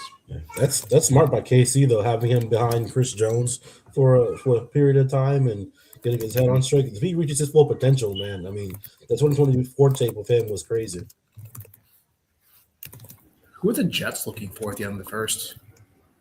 They just traded back in. Yeah, the Jets have just came. When I saw that, I wondered if, because I hadn't heard the Woods pick at that point. That's who I thought it would be. Who? Keldrick Falk? Who did the Jets went edge early. Wonder if they're going to take a gamble on McCoy. Yeah, maybe actually. That makes the most sense, just given they had 0 picks last year. Yeah. Although McCoy's probably one of the people that I'm not moving up for the 50-year option for, because I don't know that he sees a second contract. Well, maybe that does. Maybe you want to get the full 5 years out of him. But. Fun note, seen this from multiple accounts now. I think it's been confirmed. Pittsburgh was on the phone with Mekhi Lemon when Philadelphia moved the pick directly in front of them and drafted him. So in Pittsburgh, the in-state rival gets to snipe. That's awesome. That's great.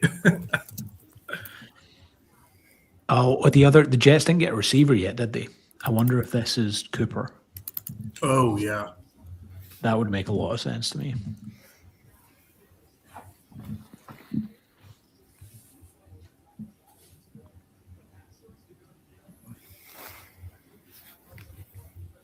I got somebody asking for Keontae Scott in round 2. That seems like a pretty darn big reach to me. Let's see where I had him for value. Whereas, on the consensus board, I feel like he's probably around about that range. Like maybe like a reach of 10 to 15 picks. All right, so looking at it, I've got him at my number 18 corner. And part of that is probably because he's a slot guy. But, I had Pons down lower too, and he was a guy who certainly would have been higher in a year where the Ravens needed a slot. Okay, the Jets selection.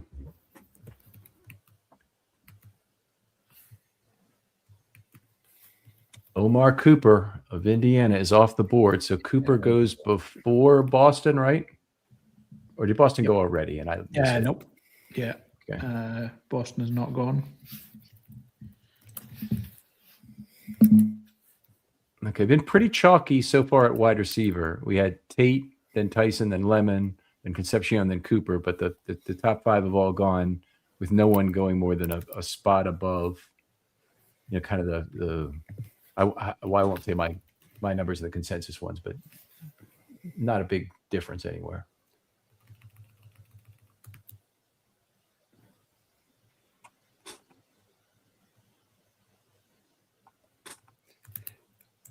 Just one thing while we go to the next pick here. I think we missed it in real time.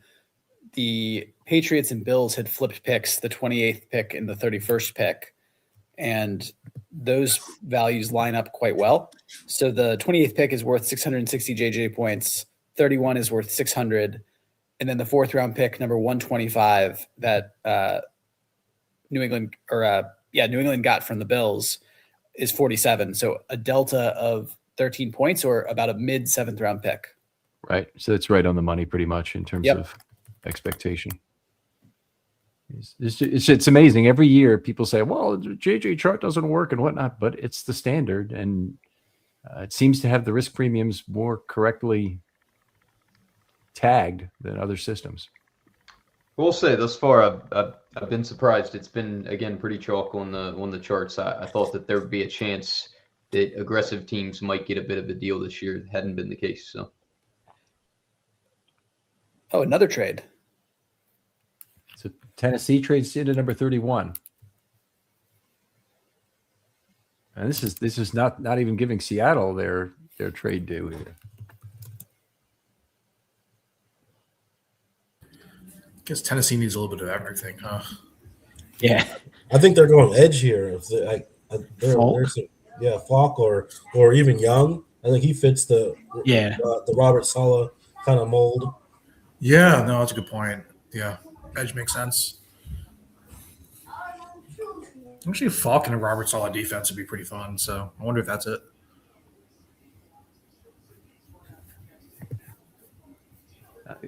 James Ogden had Falk basically in there as a 5-tech and not even really an edge. I think he's an early down edge for the Ravens because 5-tech competes with Hamilton for snaps. You take your 5-tech out to put in a nickel defender. So it doesn't to me he makes a little bit less sense if you're not just going to play him on the edge. And trying to remember what had Falk done as a coverage guy, but it was extreme in one direction or other. He'd either done a little bit of it or he hadn't done any of it at all, kind of thing. I got to look at that. I did. So I hated the idea of Falk early in the draft process, but then after the Hendrickson signing, I actually think he would have made a lot of sense because he's a nice foil there, with like the ability to stay at the edge, the ability to stop the run. But I have a hard time seeing him fall into 45. It's like the age part, I think, makes a big impact too.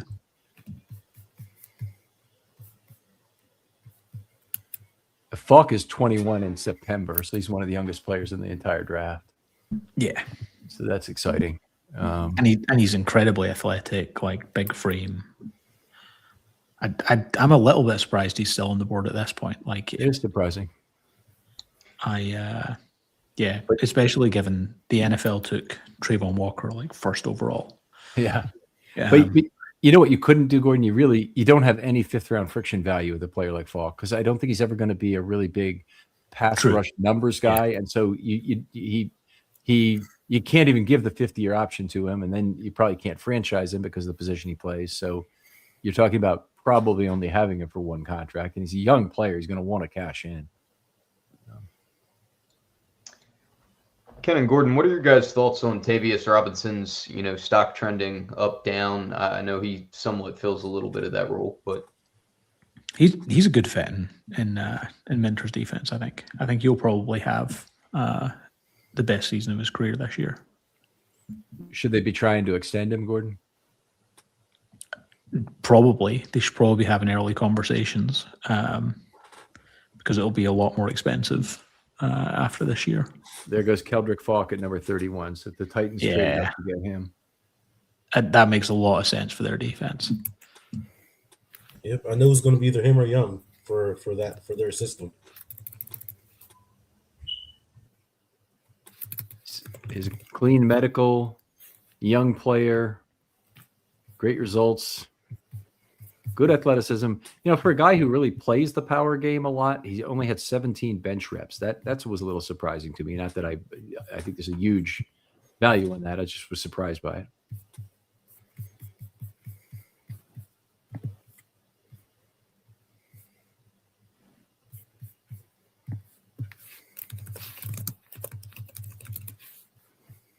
So we've got one pick left to go, and that's it for tonight.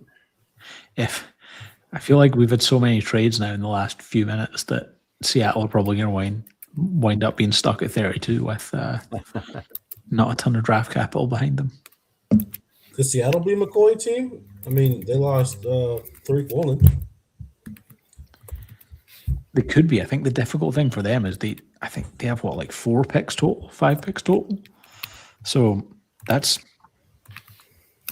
taking a guy with an injury risk when you have very little draft capital elsewhere.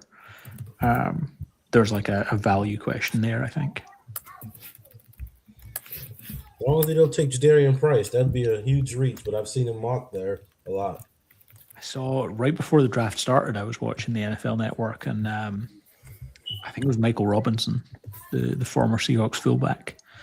He was quite confident they would go running back, and that would be great for the Ravens, them going Jadarian Price here. That pushes another player down the board to 45. By the way, to look at Seattle for a second, they have only 991 JJ points in this draft, including 590 that are wrapped up in this pick. So essentially 60% of their total draft capital is in the next selection.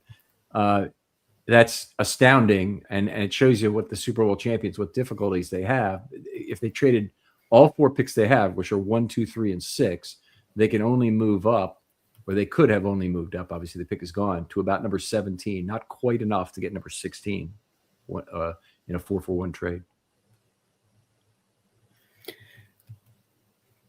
On a so the compensation or the picks exchange for Tennessee moving up with Buffalo are out. Tennessee gave up their second round pick number 35, an early second round or third round pick 66 and 101 to move up to 31 and also get back Buffalo's pick number 69 and 165. So it is Tennessee paid a premium of 30 JJ points or a late fifth round pick to move up those spots in that pick exchange. What do you have? Like, is there an easy way to work out like what Buffalo's? Because that's 2 trade downs for them, right? They trade down with New England, and then again, like, what have they came out of this with at this point? Net of the 2 trades in terms of net JJ versus expectation, or just like what their day 2 and 3 look like. I'm guessing at this point. Yeah, they started with the 28th pick. They picked up 125. But then these other ones are kind of pick exchanges, so it's not a ton of net. They've kind of picked up 1 pick on balance, which is number 125, and then they improved from 165 to 101 is really the meat of it. Oh, okay. Yeah. Did Buffalo trade back 3 times with Houston, with New England, and with Tennessee? Yeah, there's also the Houston trade back, which, again, kind of flew under the radar there. Yeah. They spent a second on DJ Moore, and I guess they're desperate to recoup some. That makes sense.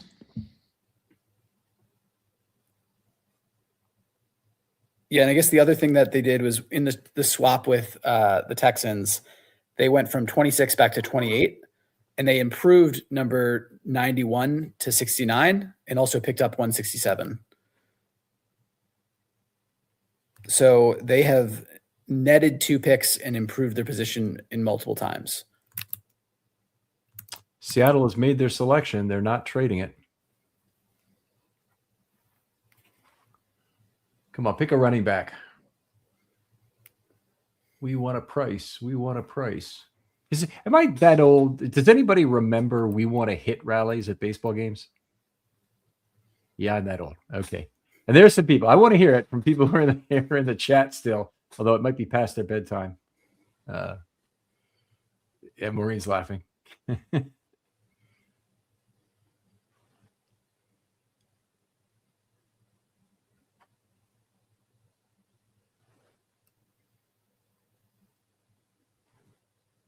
Oh, okay. For a minute, he's got a thin mustache. I was thinking that looks like maybe about the right height for Jacob Rodriguez. And I'm thinking, no, that guy, Jacob Rodriguez, looks more like Stalin than that.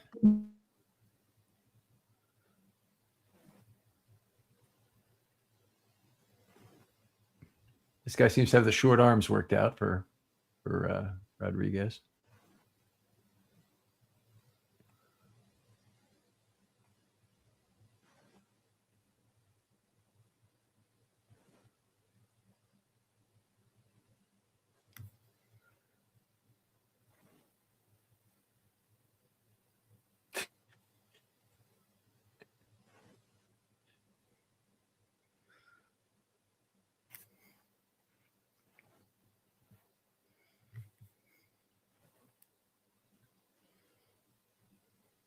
All right.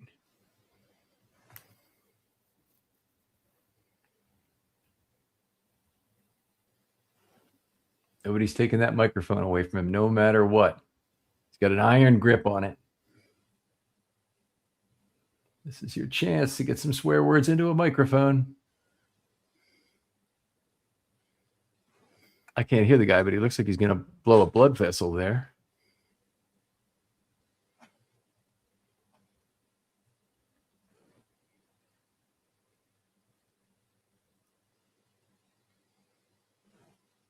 There you go.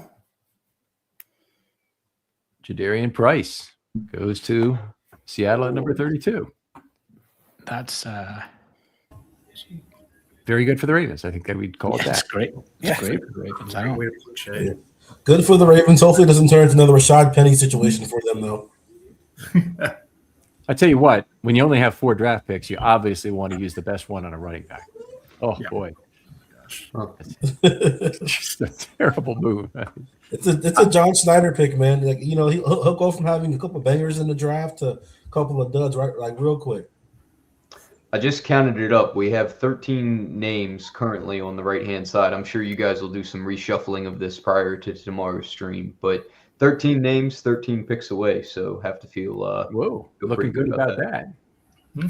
I definitely do not like all of these guys equally. Guys, I want to thank everybody who did tonight. 2 guys I want to point out especially, but besides Gordon, who did a great job as a co-host, but Josh, fantastic job handling the board tonight. I really appreciate you doing that. Spencer, fantastic job on trades, taking us through each of those in a very direct manner and not stepping all over people to do it. Appreciate you guys tremendously. Appreciate the medicals from you, Ashwin.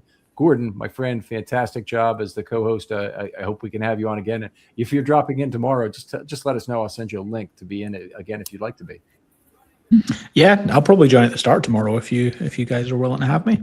Happy to do it. I'll toss you a link. Josh, appreciate you getting on. Thanks for being so patient, getting in late on this, my friend. Yeah, no problem. It's all good. I had to add some work things I had to tie up, but I'm always happy to join you, man. And most of all, thanks to the people in the stream. We had a good turnout for this, and very happy as always with the back and forth. You can look at the quality of the comments here, and I'm just sorry I can't keep up with these in the way I would like to, but very high quality comments and some thought provoking questions asked from the stream. So appreciate it. Keep it up for the rest of this draft. We want to see you on day 3 as well, and thanks so much. We're gonna cut it out in just a minute here. Anybody else have final words they want to say? If you're you got a choice. We'll go around the horn. Josh, anything? I just want to say thanks for having me. It's been a pleasure. Obviously, love the content and looking forward to seeing the show tomorrow. All right. What do you say, Gordon? Yeah, I mean, I said at the top, this was a different draft for me. Getting to talk about it from a Raven-centric view for the first time in a while. And it was great fun. So thanks for having me on. I appreciated talking with everyone and appreciate all the comments that we got from the viewers. 4:07 a.m. there in Scotland. You have a good night's sleep there. Thank you very much. Ashwin, thanks for joining. Anything wrap up thoughts on this? No, just I had a blast. I love talking football with you guys. Seems like the draft really went pretty well for the Ravens, and I'm excited what tomorrow brings us. All right, Spencer. Thanks for having me on, and thanks for everyone for joining the chat. And really excited to see who we might be able to get in the second round. There's a lot of names on this list that could be exciting. Yeah, me too. Hey, Josh, what do you got to say? If the Ravens get Gabe Akis or Zion Young at 45, I'll be over the moon. Okay. I'd go for either of those two. That would be very cool.